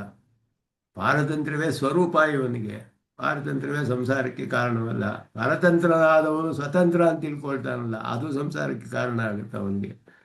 ಆದರೂ ಅಲ್ಲಿ ಆತ್ಮ ಅಪಹಾರ ರಸಿಕ ಅಂತ ಸ್ವಾಮಿ ದೇಶಿಕನ್ ಹೇಳ್ತಾರಲ್ಲ ಹಾಗೆ. ಆದ್ದರಿಂದ ಅವಿದ್ಯೆ ಅನ್ನೋದೇ ಅದು. ಅವಿದ್ಯಾದಿರಿಹಿ ಸಂಸಾರ ಕಾರಣಂ. ಅದುವೇ ಸಂಸಾರಕ್ಕೆ ಕಾರಣ. ಅದು ಪರತಂತ್ರನಾಗಿರೋದೇ ಸಂಸಾರಕ್ಕೆ ಕಾರಣ ಆಗಲ್ಲ. ಅವಿದ್ಯಾದೇಶ ಪ್ರಕ್ಷಯಾತ್ ಈಶ್ವರ ಕಾರುಣ್ಯಾದೀನಾಂಚ ಸ್ವಾಭಾವಿಕತ್ವಾತೇನ ಮುಕ್ತಸ್ಯ ಸಂಸಾರಗಂಧ. ಈಶ್ವರನಿಗೆ ಸ್ವಾಭಾವಿಕವಾದ ಕರುಣೆ ಇದೆ. ಅವನು ಸುಹೃದಂ ಸರ್ವಭೂತಾನಾಂ ಅಂತ ಹೇಳಲ್ಪಟ್ಟಿರೋದ್ರಿಂದ ಎಲ್ಲರಿಗೂ ಅವನು ಸುಹೃತ್ತಾದವನು. ಆದ್ದರಿಂದ ಅವನು ಸರ್ವಸ್ಯ ಶರಣಂ ಸುಹೃತ್. ಉಪನಿಷತ್ತೇ ಹೇಳುತ್ತೆ ಶ್ವೇತಾಶ್ವತರ ಸರ್ವಸ್ಯ ಶರಣಂ ಸುಹೃತ್. ಅವನಿಗೆ ಸ್ವಾಭಾವಿಕವಾದ ಕಾರುಣ್ಯವಿದೆ. ಆದರೆ ಇದು ಮತ್ತೆ ಇವನಿಗೆ ಮುಕ್ತನಿಗೆ ಅವಿದ್ಯೆ ಎಲ್ಲ ಪೂರ್ಣವಾಗಿ ನಾಶವಾಗಿಬಿಟ್ಟಿದೆ. ಆದ್ದರಿಂದ ಸಂಸಾರ ಗಂಧವೇ ಅವನಿಗೆ ಇರೋದಿಲ್ಲ. ಯದ್ವಾ ನ ಕೇವಲಂ ಭಗವತ್ ಪ್ರಾಪ್ತಿರೇವ ಅಪುನರಾವೃತ್ತಿ ರೂಪ ಕಿಂತು ಪರಿಶುದ್ಧ ಜೀವ ಪ್ರಾಪ್ತಿರಪಿ ಅವರೋಹಣ ಭಾವಾತ್ ತಥಾ ಇತಿ ಭಾವ. ಆದ್ದರಿಂದ ಭಗವತ್ ಪ್ರಾಪ್ತಿ ಮಾತ್ರವೇ ಅಪುನರಾವೃತ್ತಿ ಅಲ್ಲ. ಇಲ್ಲಿ ಇನ್ನೊಂದು ಇದೇ ಒಂದು ವಿಶೇಷವಾದ ವಿದ್ಯೆ. ಅದೇ ಇಲ್ಲಿ ಪಂಚಾಗ್ನಿ ವಿದ್ಯೆಯಲ್ಲಿ ಹೇಳಿರೋದು. ಪರಿಶುದ್ಧ ಜೀವ ಪ್ರಾಪ್ತಿಯು ಕೂಡ ಅವರೋಹಣ ಅಭಾವ, ಅಲ್ಲಿಂದಲೂ ಮತ್ತೆ ಬರೋದಿಲ್ಲ ಇವನು. ಆ ಪರಿಶುದ್ಧವಾದ ಜೀವಪ್ರಾಪ್ತಿಯಿಂದಲೂ, ಯಾಕೆಂದ್ರೆ ಬ್ರಹ್ಮ ಸಂಬಂಧದಿಂದಲೇ ಇವನಿಗೆ ಎಲ್ಲ ಅಪುನರಾವೃತ್ತಿ ಉಂಟಾಗುವುದು. ಬ್ರಹ್ಮನ ಸಂಬಂಧವಿಲ್ಲದೆ ಕೇವಲ ಜೀವಾತ್ಮ ಅಂತ ಅನುಸಂಧಾನ ಮಾಡಿದ್ರೆ ಆಗ ಅವನಿಗೆ ಪುನರಾವೃತ್ತಿ ಇದೆ. ಅದು ಮೋಕ್ಷದ ಕಾರಣವಲ್ಲ, ಅಪುನರಾವೃತ್ತಿ ಅಲ್ಲ. ಆ ಬ್ರಹ್ಮಾತ್ಮಕನಾದ ಆತ್ಮನ ಅನುಸಂಧಾನ ಮಾಡ್ತಿರೋದ್ರಿಂದ ಅದರಿಂದಲೇ ಅವನಿಗೆ ಅಪುನರಾವೃತ್ತಿಯು ಇಲ್ಲಿ ಹೇಳಲ್ಪಟ್ಟಿರುವುದು. ಆದ್ದರಿಂದ ನಿಯಮನ ಸ್ಥಾನಂ ಇತಿ ಆಶ್ರಿತ ವಿಶೇಷಣ ಉಪಾದಾನ ಅನುಪಪತ್ತಿಯು ಅನುಶೇಹ ಅಥವಾ ಇತಿ ಧಾಮ. ಇವಾಗ ನಿಯಮನ ಸ್ಥಾನ ಧಾಮ ಅಂತ ಹೇಳಿರುವಾಗ, ನಿಯಮನ ಸ್ಥಾನ ಅಂತ ಹೇಳುವಾಗ ಅದು ಹೇಳೋದು ಅಷ್ಟು ಉಪಪನ್ನವಲ್ಲವಲ್ಲ ಅಂತ ಹೇಳಿದ್ರೆ ಧಾಮ ಅನ್ನೋ ಪ್ರಕಾಶ ಅನ್ನುವ ಅರ್ಥವನ್ನು ಮಾಡಬಹುದು ಅಂತ ಅರ್ಥ ಮಾಡ್ತಾರೆ. ಅಸ್ತು ಧಾಮ ಶಬ್ದ ತೇಜ ಪರ್ಯಾಯ ಪ್ರಕಾಶವಾಚಿ. ಆವಾಗ ಅದು ಜ್ಞಾನವನ್ನು ತಿಳಿಸುತ್ತೆ. ಕಥಮತ್ರ ಅನ್ವಯ ಅಂತ ಹೇಳಿದ್ರೆ ಪ್ರಕಾಶವು ಜ್ಞಾನವನ್ನು ತಿಳಿಸುತ್ತೆ. ವಿಶೇಷಣ ಫಲಿತಂ ಪ್ರಕೃತಿ ಸಂಸೃಷ್ಟ. ಇವನಿಗೆ ಪರಿಚ್ಛಿನ್ನವಾದ ಜ್ಞಾನವಿದೆ. ಪ್ರಕೃತಿ ಸಂಸರ್ಗ ಹೊಂದಿದ ಜೀವಾತ್ಮನಿಗೆ, ಬದ್ಧನಿಗೆ, ಮುಕ್ತನಿಗೆ ಅಪರಿಚ್ಛಿನ್ನವಾದ ಧರ್ಮಭೂತ ಜ್ಞಾನ ಅಪರಿಚ್ಛಿನ್ನವಾಗಿರೋದ್ರಿಂದ ಅವನಿಗೆ ಅದು ಉತ್ತಮವಾದ ಸ್ಥಾನವಾಗುತ್ತೆ. ಆದ್ದರಿಂದ ಧಾಮ ಶಬ್ದವು ಅದರಲ್ಲಿ ಪ್ರಕಾಶ ಅನ್ನುವ ಅರ್ಥದಲ್ಲಿಯೂ ಹೇಳಬಹುದು. ಪ್ರಕಾಶ ಪಕ್ಷೇತತೆ ಪರಮಂ ಧಾಮ ಮಚ್ಛೇಷಭೂತಮಿತಿ ವಾಕ್ಯಾರ್ಥ. ನ ಮಚ್ಛೇಷಭೂತಂ ಹೇಳಿದ ಪರಮಾತ್ಮನಿಗೆ ಶೇಷವಾದದ್ದು. ಯದ್ಯಪಿ ಅಪರೇಯಂ ಇತ್ಯಾದಿನ ಪ್ರಾಗೇವ ಪ್ರಶೇಷತ್ವ ಮುಕ್ತಂ ತಥಾಪಿ ಸಮಷ್ಟಿ ಚೇತನ ಮಾತ್ರ ವಿಷಯತ್ವಂ ತತ್ರ ಪ್ರತೀಯತೆ.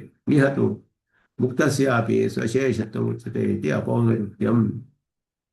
ಅಲ್ಲಿ ಹೇಳುವಾಗ ಸಾಮಾನ್ಯವಾಗಿ ಪರಾಪ್ರಕೃತಿ ಅಪರಾಪ್ರಕೃತಿ ಅಂತ ಎರಡು ಪ್ರಕೃತಿಗಳು ನನಗೆ ಶೇಷಭೂತವಾದದ್ದು ಅಂತ ಪರಮಾತ್ಮ ಆರಂಭದಲ್ಲೇ ಹೇಳಿದಾಗ ಪರಾಪ್ರಕೃತಿ ಒಂದು ಅಪರಾಪ್ರಕೃತಿ ಅಂತ ಎರಡು ಹೇಳಿ ಅಚೇತನವೆಲ್ಲ ಅಪರಾಪ್ರಕೃತಿ, ಇತಸ್ತು ಅನ್ಯಾಂ ವಿಧಿಮೇ ಪರಾಂ ಜೀವಭೂತಾಂ ಅಂತ ಹೇಳುವಾಗ ಮೇ ಅನ್ನುವ ಶಬ್ದವು ಶೇಷತ್ವವನ್ನು ತಿಳಿಸುತ್ತೆ. ನನಗೆ ಸೇರಿದ್ದು ನನ್ನದು ಅಂತ ಹೇಳಿದ್ರೆ ನಾನೇ ಸ್ವಾಮಿ, ನನಗೆ ಇದೆಲ್ಲವೂ ಕೂಡ ಶೇಷಭೂತವಾದದ್ದು ಅಂತ ಅಲ್ಲಿ ಸ್ಪಷ್ಟವಾಗಿ ಹೇಳಲ್ಪಟ್ಟಾಗ ಪರಾಪ್ರಕೃತಿ ಅನ್ನೋದು ಸಮಷ್ಟಿ ಚೇತನರನ್ನು ತಿಳಿಸುತ್ತೆ. ಇಲ್ಲಿ ಒಬ್ಬ ಮುಕ್ತನಾದ ಒಬ್ಬ ಅನುಸಂಧಾನ ಮಾಡಿ ಹೋಗುವಂತಹ ಈ ಅಕ್ಷರ ನಿಷ್ಠನಾದವನು, ಅಕ್ಷರೋಪಾಸನ ನಿಷ್ಠನಾದವನು ಯಾರಿದಾನೋ, ಜಿಜ್ಞಾಸು ಕೈವಲ್ಯಾರ್ಥಿ ಅಂತ ಹೇಳುವವನು, ಅವನ ವಿಷಯವೂ ಇಲ್ಲಿ ಹೇಳಲ್ಪಟ್ಟಿದೆ. ಅಲ್ಲಿ ಹೇಳಿರುವುದು ಸಮಷ್ಟಿ ಚೇತನರ ವಿಷಯ. ಸಾಮಾನ್ಯವಾಗಿ ಎಲ್ಲ ಚೇತನರು ನನಗೆ ಶೇಷಭೂತರು, ಚೇತನರೆಲ್ಲ ಪರಾಪ್ರಕೃತಿ, ಅಚೇತನವು ಅಪರಾಪ್ರಕೃತಿ, ಹೀಗೆ ಎರಡು ವಿಭಾಗ ಮಾಡಿ ಅಲ್ಲಿ ಅಪರಾಪ್ರಕೃತಿ ಪರಾಪ್ರಕೃತಿ ಅಂತ ಹೇಳಲ್ಪಟ್ಟಿತು. ಆದ್ದರಿಂದ ಇಲ್ಲಿ ಒಬ್ಬ ಮುಕ್ತನ ವಿಷಯವು ಹೇಳಲ್ಪಡ್ತಾ ಇದೆ. ಆದ್ದರಿಂದ ಅವನಿಗೆ ಇಲ್ಲಿ ಪುನರಾವೃತ್ತಿ ಎನ್ನುವ ದೋಷವಿಲ್ಲ ಅನ್ನೋದು ಕೂಡ ಇಲ್ಲಿ ಹೇಳಲ್ಪಟ್ಟಿದೆ. ಅಲ್ಲಿ ಜನರಲ್ ಆಗಿ ಹೇಳಿದ್ದು ಇಲ್ಲಿ ಪರ್ಟಿಕ್ಯುಲರ್ ಆಗಿ ಹೇಳ್ತಾ ಇದೆ ಅಂತ ಅರ್ಥ. ಸಾಮಾನ್ಯ ವಿಶೇಷ ನ್ಯಾಯದಂತೆ ಆ ರೀತಿ. ಆದ್ದರಿಂದ ಪುನರಾವೃತ್ತಿ ಇಲ್ಲ ಅನ್ನೋದು ಇಲ್ಲಿ, ಪುನರುಕ್ತಿ ಅನ್ನೋದು ಇಲ್ಲ ಅನ್ನೋದು ಹೇಳಲ್ಪಟ್ಟು. ಆದ್ದರಿಂದ ಈ ಶ್ಲೋಕದಲ್ಲಿ ವಿಶೇಷವಾದ ವ್ಯಾಖ್ಯಾನ ಇಲ್ಲಿ ಹೇಳ್ತಿರೋದು. ಅಕ್ಷರ ಶಬ್ದಕ್ಕೆ ಇಲ್ಲಿ ಪರಿಶುದ್ಧ ಆತ್ಮಸ್ವರೂಪ ಅಂತಾನೆ ಅರ್ಥ ಮಾಡಿ ಭಾಷ್ಯಕಾರರು ಇದನ್ನ ಈ ಅಕ್ಷರೋಪಾಸನೆಗೂ ಕೂಡ ಪುನರಾವರ್ತಿ ಲಕ್ಷಣವಾದ ಫಲವೇ ಅಂತ ಹೇಳಿ ಸ್ಪಷ್ಟಪಡಿಸ್ತಾರೆ. ಅದನ್ನ ಜ್ಞಾನಿಗಳಿಗೆ ಜ್ಞಾನಿನಃ ಪ್ರಾಪ್ಯಂತು ತಸ್ಮಾತ್ ಅತ್ಯಂತ ವಿಭಕ್ತಂ. ಜ್ಞಾನಿಗಳಿಗೆ ಇನ್ನೂ ಬಹಳ ಬೇರೆಯಾದಂಥದ್ದು, ಜ್ಞಾನಿಗಳು ಪಡೆದುಕೊಳ್ಳೋದು ಇದಕ್ಕಿಂತ ಅತ್ಯಂತ ಬೇರೆಯಾದದ್ದು, ವಿಲಕ್ಷಣವಾದದ್ದು. ಸಾಕ್ಷಾತ್ತಾಗಿ ಪರಮಾತ್ಮನ್ನೇ ಪಡ್ಕೊಳ್ತಾರೆ. ಕೈವಲ್ಯಾರ್ಥಿ ಆದವನು ತನ್ನ ಸ್ವರೂಪವನ್ನ, ಬ್ರಹ್ಮಾತ್ಮಕನಾದ ತನ್ನ ಸ್ವರೂಪವನ್ನ ಸ್ವಲ್ಪ ಕಾಲ ಅನುಭವಿಸಿ ಆಮೇಲೆ ಪರಮಾತ್ಮನನ್ನ ಅನುಭವಿಸ್ತಾನವನು. ಆದರೆ ಇವನು ಜ್ಞಾನಿಯಾದವನು ನೇರವಾಗಿ ಪರಮಾತ್ಮನನ್ನೇ ಅನುಸಂಧಾನ ಮಾಡಿ ಅವನನ್ನೇ ನೇರವಾಗಿ ಪಡೆದುಕೊಳ್ತಾನೆ. ಮಧ್ಯದಲ್ಲಿ ಯಾವ ವಿಳಂಬವೂ ಇಲ್ಲ ಅವನಿಗೆ. ಆದ್ದರಿಂದ ಇವನಿಗೆ ಕೈವಲ್ಯಾರ್ಥಿಗೆ ಪರಮಾತ್ಮ ಅನುಭವ ಇರೋದಿಲ್ಲ. ಆ ಕಾಲದಲ್ಲಿ ಜೀವಾತ್ಮ ಅನುಭವ ಆದರೆ ಬ್ರಹ್ಮಾತ್ಮಕನಾದ ಜೀವಾತ್ಮನ ಅನುಭವ ಇರುತ್ತೆ, ಪರಮಾತ್ಮನ ಅನುಭವವಲ್ಲ. ಬ್ರಹ್ಮಾತ್ಮಕನಾದ ಜೀವಾತ್ಮನ ಅನುಭವ. ಬ್ರಹ್ಮಾತ್ಮಕತ್ವ ಅನ್ನುವ ಅನುಸಂಧಾನದಿಂದಲೇ ಅವನಿಗೆ ಅಪುನರಾವೃತ್ತಿ ಅನ್ನೋದು ಲಭಿಸುತ್ತೆ ನಂತರ. ಆದರೆ ಜ್ಞಾನಿಯಾದವನು ನೇರವಾಗಿ ಆತ್ಮಶರೀರಕನಾದ ಪರಮಾತ್ಮನೇ ಉಪಾಸನೆ, ಅವನೇ ಅವನಿಗೆ ಬೇಕಾದದ್ದು. ಆದ್ದರಿಂದ ಅದು ಬಹಳ ಅವನಿಗಿಂತ ವಿಲಕ್ಷಣವಾದದ್ದು. ಕೈವಲ್ಯಾರ್ಥಿಗಿಂತ ವಿಲಕ್ಷಣನಾದವನು ಜ್ಞಾನಿ ಅನ್ನೋದನ್ನ ಪುರುಷ ಸಪರಪಾರ್ಥ ಭಕ್ತ್ಯಾಲಭ್ಯ ತ್ವನನ್ಯಯ ಯಸ್ಯಾಂತಸ್ಥಾನಿ ಭೂತಾನಿ ಏನು ಸರ್ವಮಿದಂ ತತಂ ಅಂತ ಹೇಳ್ತಾ ಇದ್ದಾರೆ. ಇಲ್ಲಿ ಜ್ಞಾನಿಯ ವಿಷಯವನ್ನೇ ಹೇಳ್ತಾರೆ. ಇಲ್ಲಿ ಪುರುಷಃ ಸಹ ಪರಃ ಪಾರ್ಥ ಭಕ್ತ್ಯಾಲಭ್ಯ ಅಥವಾ ಅನನ್ಯಯ ಯಸ್ಯ ಅಂತಸ್ಥಾನಿ ಭೂತಾನಿ ಏನು ಸರ್ವಮಿದಂ ತತಂ ಹೇಳುವಾಗ ಇಲ್ಲಿ ಪರಮಾತ್ಮನ ತನ್ನ ವಿಷಯವನ್ನೇ ಹೇಳ್ಕೊಳ್ತಾನೆ. ಮತ್ತ ಪರತರಂ ನಾನ್ಯತೆ ಕಿಂಚಿದಸ್ತಿ ಧನಂಜಯ ಮಯಿ ಸರ್ವಮಿದಂ ಪ್ರೋತಂ ಸೂತ್ರೇ ಮಣಿಗಣ ಇವ ಮಾಮೇಭ್ಯ ಪರಮವ್ಯಯಂ ಇತ್ಯಾದಿನ ನಿರ್ದಿಷ್ಟಸ್ಯ ಯಸ್ಯ ಅಂತಸ್ಥಾನಿ ಸರ್ವಾಣಿ ಭೂತಾನಿ ಯೇನ ಚ ಪರೇಣ ಪುರುಷೇಣ ಸರ್ವಮಿದಂ ತತಂ ಸಹ ಪರಃ ಪುರುಷಃ ಅನನ್ಯಚೇತಾಃ ಸತತಂ ಇತಿ ಅನನ್ಯಯ ಭಕ್ತ್ಯ ಲಭ್ಯಃ.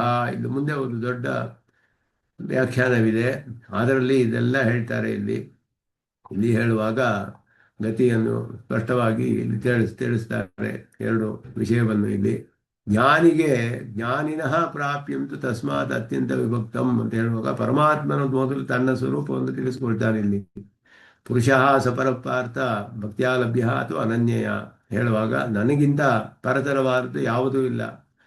ಮತ್ತಃ ಪರತರಂ ನಾನ್ಯತೆ ಕಿಂಚಿದಸ್ತಿ ಧನಂಜಯ ಮೈ ಸರ್ವಮಿದಂ ಪ್ರೋತಂ ಸೂತ್ರೇ ಮಣಿಗಣ ಇವ. ಎಲ್ಲವೂ ನನ್ನ ಆಧಾರದಲ್ಲಿಯೇ ಇದೆ.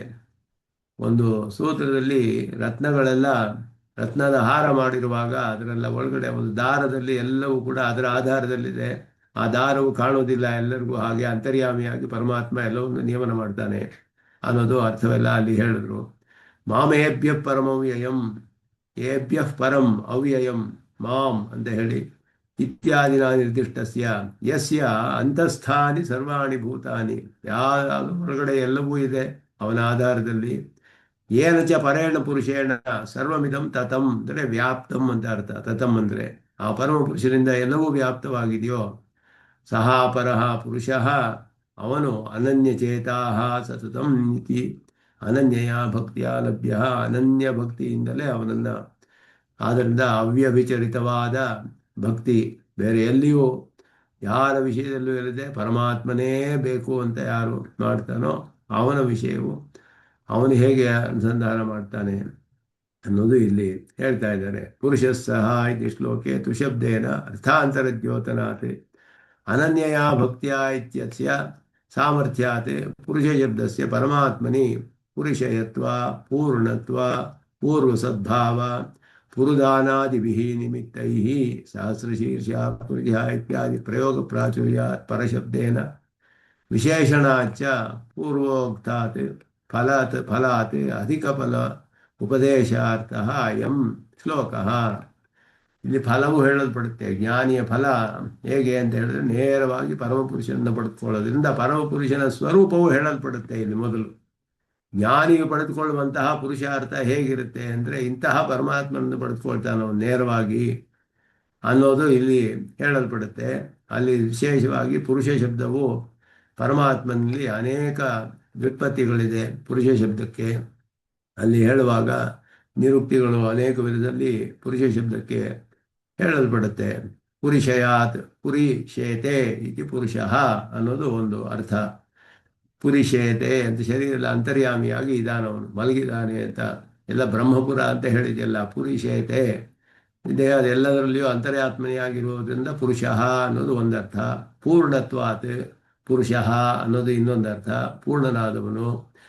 ಪೂರ್ವ ಸದ್ಭಾವ ಅನ್ನೋದು ಪೂರ್ವಮೇವಾಹಮಿಹಾಸಮಿತಿ ತತ್ಪುರುಷಸ್ಯ ಪುರುಷತ್ವಂ ಸ ಸಹಸ್ರಶೀರ್ಷ ಪುರುಷಃ ಆರಣ್ಯಕದಲ್ಲಿ ಬರುತ್ತೆ. ತೈತಿರಿ ಆರಣ್ಯಕದಲ್ಲಿ ಪೂರ್ವಮೇವ ಅಹಂ ಇಹ ಆಸಂ ಪೂರ್ವಮೇವಾಹಮಿಹಾಸಮಿತಿ ತತ್ಪುರುಷಸ್ಯ ಪುರುಷತ್ವಂ.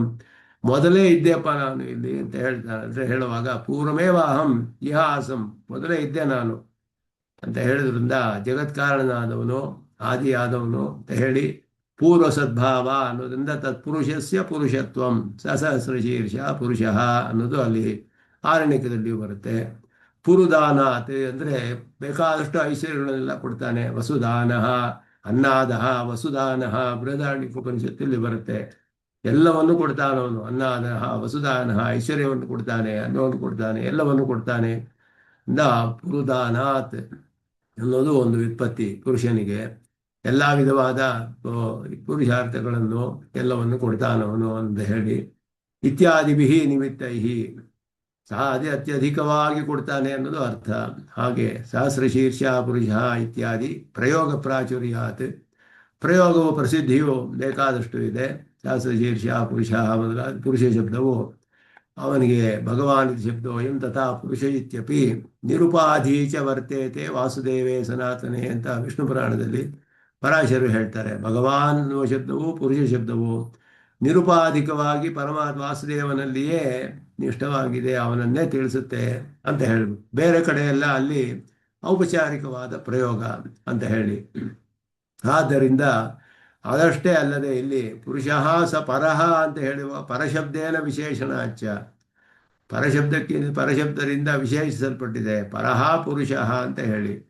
ಪೂರ್ವೋಕ್ತಾತ್ ಫಲಾತ್, ಹಿಂದೆ ಹೇಳಿದ ಫಲಕ್ಕಿಂತ ಅಧಿಕ ಫಲೋಪದೇಶಾರ್ಥ ಅಯಂ, ಅಧಿಕವಾದ ಫಲ ಅನ್ನೋದನ್ನ ಇಲ್ಲಿ ಜ್ಞಾನಿನಃ ಅತ್ಯಂತ ವಿಭಕ್ತಂ ಅಂತ ಹೇಳುದು. ತಸ್ಮಾದ್ ಅತ್ಯಂತ ವಿಭಕ್ತಂ ಜ್ಞಾನಿನಃ ಪ್ರಾಪ್ಯಂ, ಇಂತಹ ಪರಮಾತ್ಮನ ಪಡೆದುಕೊಳ್ತಾರೆ ಅವರು ಅನ್ನೋದು ನೇರವಾಗಿ ಪಡೆದುಕೊಳ್ತಾರೆ, ವಿಳಂಬವೇ ಇಲ್ಲದೆ ಪಡೆದುಕೊಳ್ತಾರೆ ಅವರು ಅಂತ ಅರ್ಥ.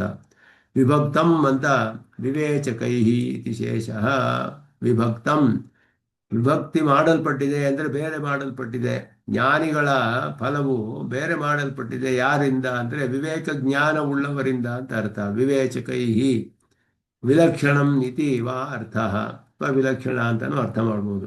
ಗಗನಾದಿ ಅಂತಸ್ಥಿತಾವಪಿ ಗಗನಾದೇಹ ಪರತ್ವಾಭಾವಾತ್ ಸತ್ಯರ್ಥಂ ಯಸ್ಯ ಇತ್ಯಾದಿ ಪ್ರಸಿದ್ಧವನ್ನಿರ್ದೇಶ ಅತ್ರ ಪೂರ್ವೋಕ್ತ ಪರತ್ವಪರಃ ಮತ್ತಃ ಮತ್ತಃ ಪರತರಂ ಅಂತ ಹೇಳೋದ್ರಿಂದ ಇಲ್ಲಿ ಪುರುಷಸ ಯಸ್ಯ ಅಂತಸ್ಥಾನಿ ಭೂತಾನಿ ಅಂತ ಹೇಳೋದ್ರಿಂದ ಎಲ್ಲವೂ ಅದರ ಒಳಗಡೆ ಇದೆ ಅನ್ನೋದು ತಿಳಿಯುತ್ತೆ. ಗಗನಾದಿ ಅಂತಸ್ಥಿತವು ಅಪಿ ಗಗನಾದೇಹ, ಗಗನಾದಿ ಅಂತಸ್ಥಿತಾವಪಿ ಗಗನಾದೇಹ ಪರತ್ವಾಭಾವ, ಗಗನ ಮೊದಲಾದವುಗಳ ಒಳಗಡೆ ಇದ್ರೂ ಕೂಡ ಆ ಗಗನ ಮೊದಲಾದ ಆಕಾಶ ಮೊದಲಾದವುಗಳಿಗೆ ಪರತ್ವ ಅನ್ನೋದು ಸಿದ್ಧಿಸೋದಿಲ್ಲ. ಆದ್ದರಿಂದ ಇಲ್ಲಿ ಹೇಳಿರುವಾಗ ಯಸ್ಯ ಅಂತಸ್ಥಂ ಇದೆ, ಯಸ್ಯ ಅಂತಸ್ಥಾನಿ ಸರ್ವಾಣಿ ಭೂತಾನಿ ಅನ್ನೋದು ಹೇಳಲ್ಪಟ್ಟಿದೆ.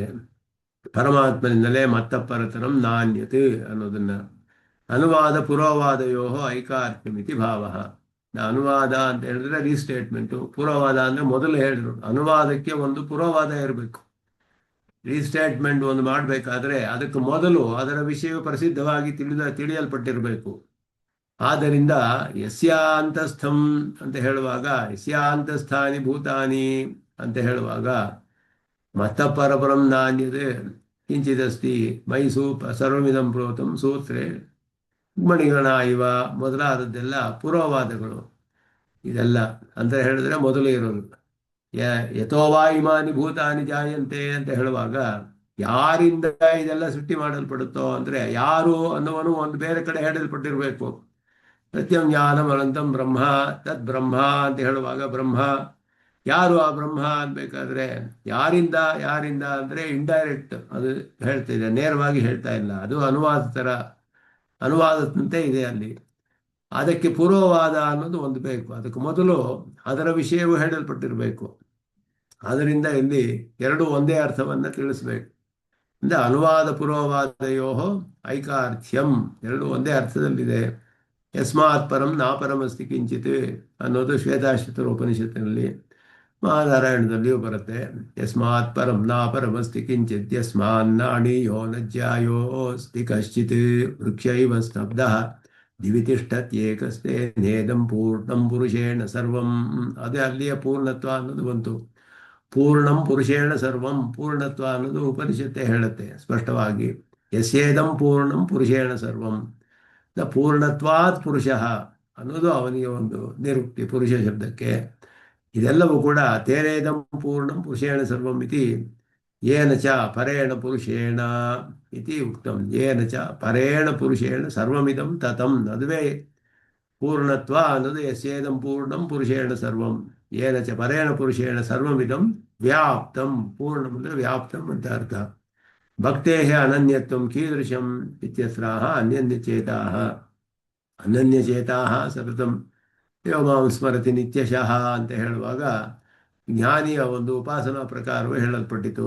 ಅಲ್ಲಿ 14ನೇ ಶ್ಲೋಕದಲ್ಲಿ ಅನನ್ಯಚೇತಃ ಸತತಂ ಯೋ ಮಾಂ ಸ್ಮರತಿ ನಿತ್ಯಶಃ ಅಂತ ಹೇಳುವಾಗ ಯಾವಾಗಲೂ ನನ್ನ ಸ್ಮರಣೆ ಮಾಡ್ತಾನೆ ಅಂತ ಹೇಳುವಾಗ ಅದು ಜ್ಞಾನಿಯ ವಿಷಯವು ಹೇಳಲ್ಪಟ್ಟಿತು.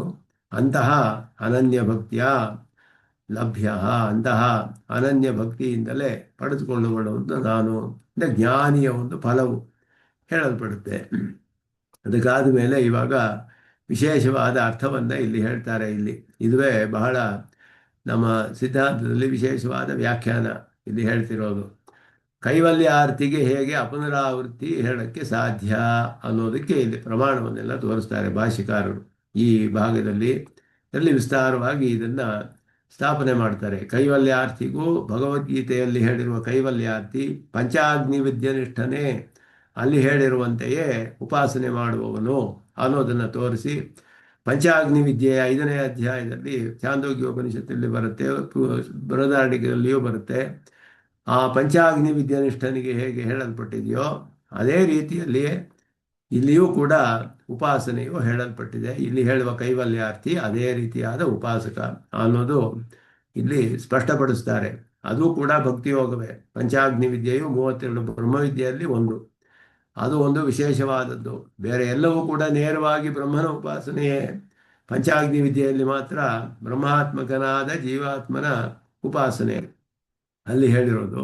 ಮಧುವಿದ್ಯೆ ಮೊದಲಾಗಲೂ ಸ್ವಲ್ಪ ವಿಶೇಷಗಳಿದೆ. ಅಲ್ಲಿಯೂ ಕೂಡ ವಸುಪದ ಪ್ರಾಪ್ತಿ ಪೂರ್ವಕವಾದ ಬ್ರಹ್ಮಪ್ರಾಪ್ತಿ ಮೊದಲಾದದ್ದು ಹೇಳಲ್ಪಟ್ಟಿದೆ.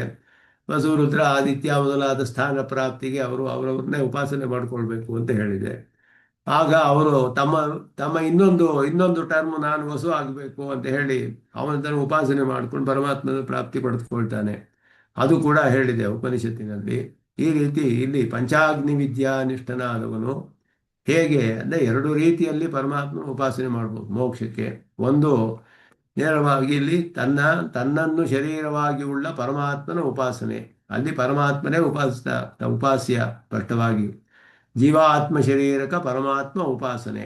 ಎರಡನೆಯದು ಪರಮಾತ್ಮ ಆತ್ಮಕ ಜೀವಾತ್ಮ ಉಪಾಸನೆ, ಪರಮಾತ್ಮನನ್ನು ಆತ್ಮನಾಗಿ ಉಳ್ಳ ತನ್ನ ಉಪಾಸನೆ. ಎರಡೂ ಕೂಡ ಹೇಳಲ್ಪಟ್ಟಿದೆ ಉಪನಿಷತ್ತಿನಲ್ಲಿ. ಬ್ರಹ್ಮವಿದ್ಯೆಯಲ್ಲಿ ಅದು ಕೂಡ ಒಂದು ವಿಶೇಷವಾದ ಬ್ರಹ್ಮವಿದ್ಯೆ, ಪಂಚಾಗ್ನಿ ವಿದ್ಯೆ ಅಂತ ಹೇಳಲ್ಪಟ್ಟಿದೆ. ಅದೇ ರೀತಿಯಲ್ಲಿಯೇ ಇಲ್ಲಿ ಕೈವಲ್ಯಾರ್ಥಿಯ ವಿಷಯವೂ ಕೂಡ ಅದೇ ರೀತಿಯಲ್ಲಿಯೇ ಹೇಳಲ್ಪಟ್ಟಿರೋದು. ಆದ್ದರಿಂದ ಕೈವಲ್ಯಾರ್ಥಿಗೂ ಇಲ್ಲಿ ಅಪುನರಾವರ್ತಿ ಲಕ್ಷಣ ಹೇಳಿರೋದು ಸರಿಯಾಗಿದೆ ಅನ್ನೋದನ್ನು ಇಲ್ಲಿ ಈ ಭಾಗದಲ್ಲಿ ಭಾಷ್ಯದಲ್ಲಿ ಇಲ್ಲಿ ವಿಸ್ತಾರವಾಗಿ ಭಾಷ್ಯಕಾರರು ಸ್ಥಾಪನೆ ಮಾಡ್ತಾರೆ. ಅದನ್ನು ಮುಂದುವರಿಸೋಣ ಅಂತ ಹೇಳಿ ಒಂದು ನಮಸ್ಕಾರ ನಿಲ್ಲಿಸ್ಕೊಳ್ಬೇಕು. ಯೋ ನಿತ್ಯಮಚ್ಯುತ ಪದಾಂಬುಜಯುಗ್ಮರುಕ್ಮವ್ಯಾಮೋಹತಃ ತರಿತರಾಣಿ ಮೇ ಅಸ್ಮದ್ಗುರೋರ್ಭಗವತೋಸ್ಯ ಸಿಂಧೋ ರಾಮಾನುಜಸ್ಯ ಚರಣಂ ಪ್ರಪದ್ಯೆ. ಕವಿತಾರ್ಕಿಕ ಸಿಂಹಾಯ ಕಲ್ಯಾಣ ಗುಣಶಾಲಿನೇ ಶ್ರೀಮತೆ ವೆಂಕಟೇಶಾಯ ವೇದಾಂತ ಗುರವೇ ನಮಃ. ಮಹಾದೇಶಕಾಯ ನಮಃ. ಕೃಷ್ಣ.